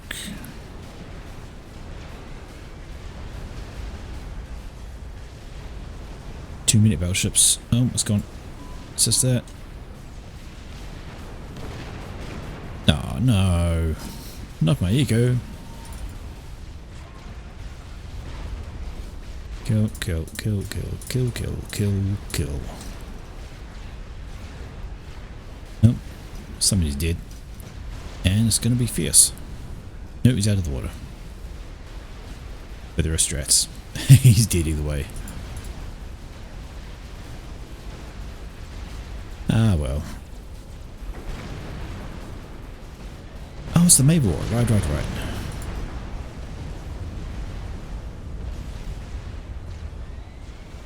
Yeah, so we're pretty much sunk.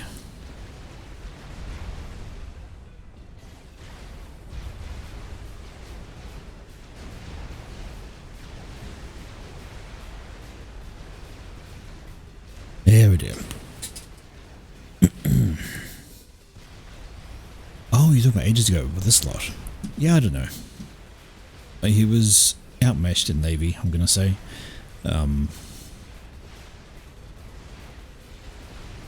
You have a look at what he had. See, he built the mass extractors. But then, what other eco did he get? Some Rascoms. Have a look over here. See, quite a lot more. So, yeah. He tried. Didn't entirely work, but... Commander under attack. Oh no, Commander under attack. Who would have thought? It's almost like this Mayvor shell's raining down. I don't want to die to Rue. Like, I'm gonna be a little honest, I'm pretty sure Rue... I'm kind of half stacks. Like, he wouldn't let the person he didn't want to go in the eco slot. Like, there was another dude around, and he was like, yeah, I'll go in the eco slot. But Rue said no and kicked him. So I kind of say, if there's not a stack, I don't know what it is, really. Like, if you catch my drift, it's like, come on. Oh no, we don't die to the Mayvor, suck it. I do not want to die to the Mayvor. There's so much air around. Calculus. Still hearing... Oh, there's two of them now. Haha, funny. Well, Atlantis have been doing pretty good for themselves, I guess. Got a few ranks of veterans here, so how much damage it's done. Not many kills, but a lot of damage. Who's the weak one? You're the weak one. For that. That. Because why not? I've got nothing left in my... Oh, look, a fucking satellite. Rue's just taking the piss now.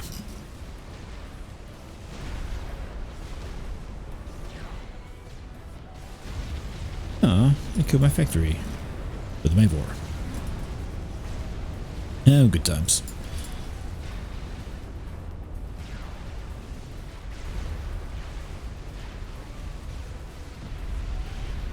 Let's just drop behind these and keep out of range of that, because that's an annoying thing. Yeah, there's just no way.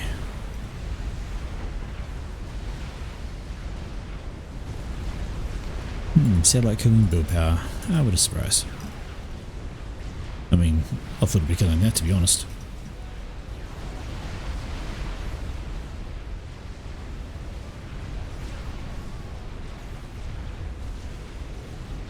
Alright, you fellas. What are you lot doing? Spending nothing.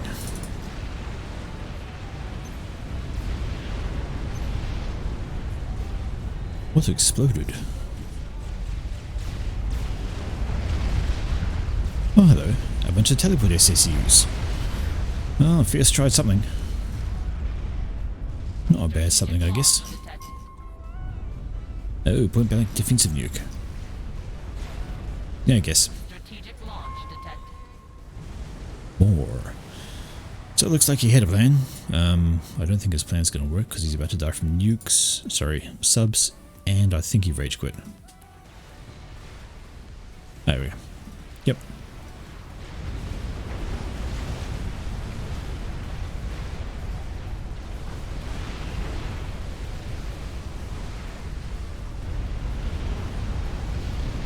So what you do is you walk out the water, it confuses all of that.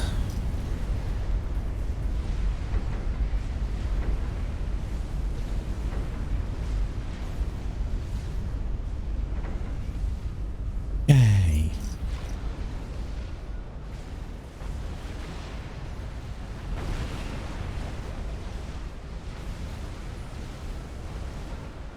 So, yeah.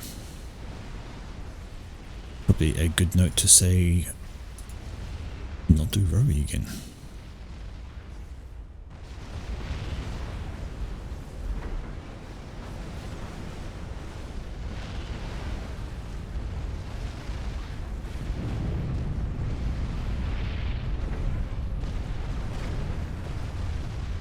sorry, not Rue, not to Rue again.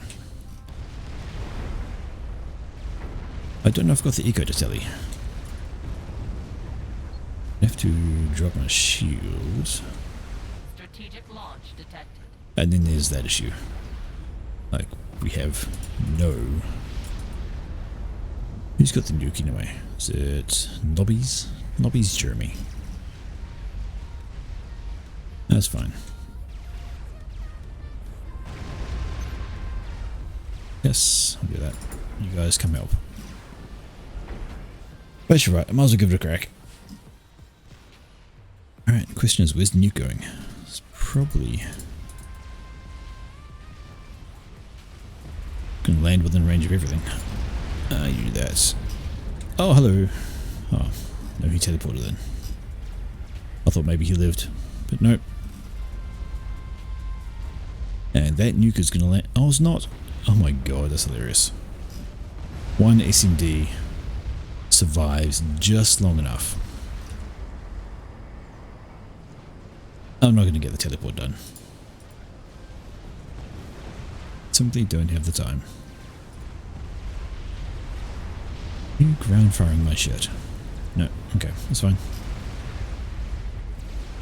Hello, monkey. Monkey, you throw a monkey.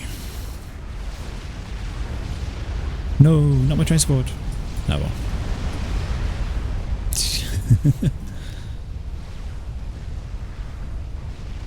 Ah well. Let's say lovey. Who's the core?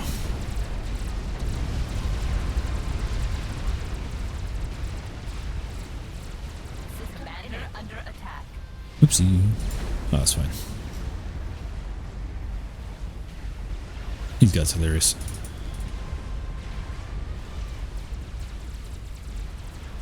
I mean, you know. They're not going to survive, but they're hilarious. I wonder if I actually get the chance to tele. Question is, where do I teleport to? Who do I give the kill to on their team? System enabled. Ah, there we go. I'm going to say hi to Pico. Maybe he's got something.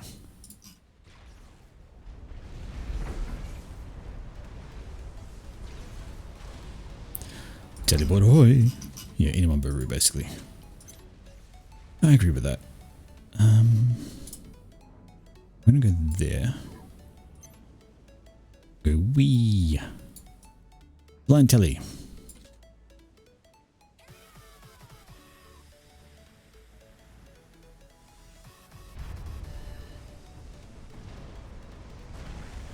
Commander under attack.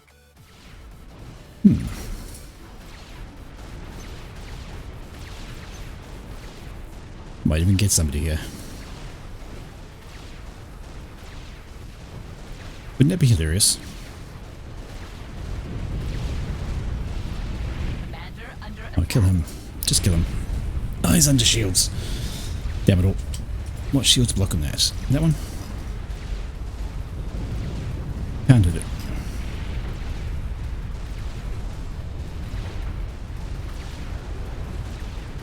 Kill him. Commander under attack. I'm down in control category. Mutual.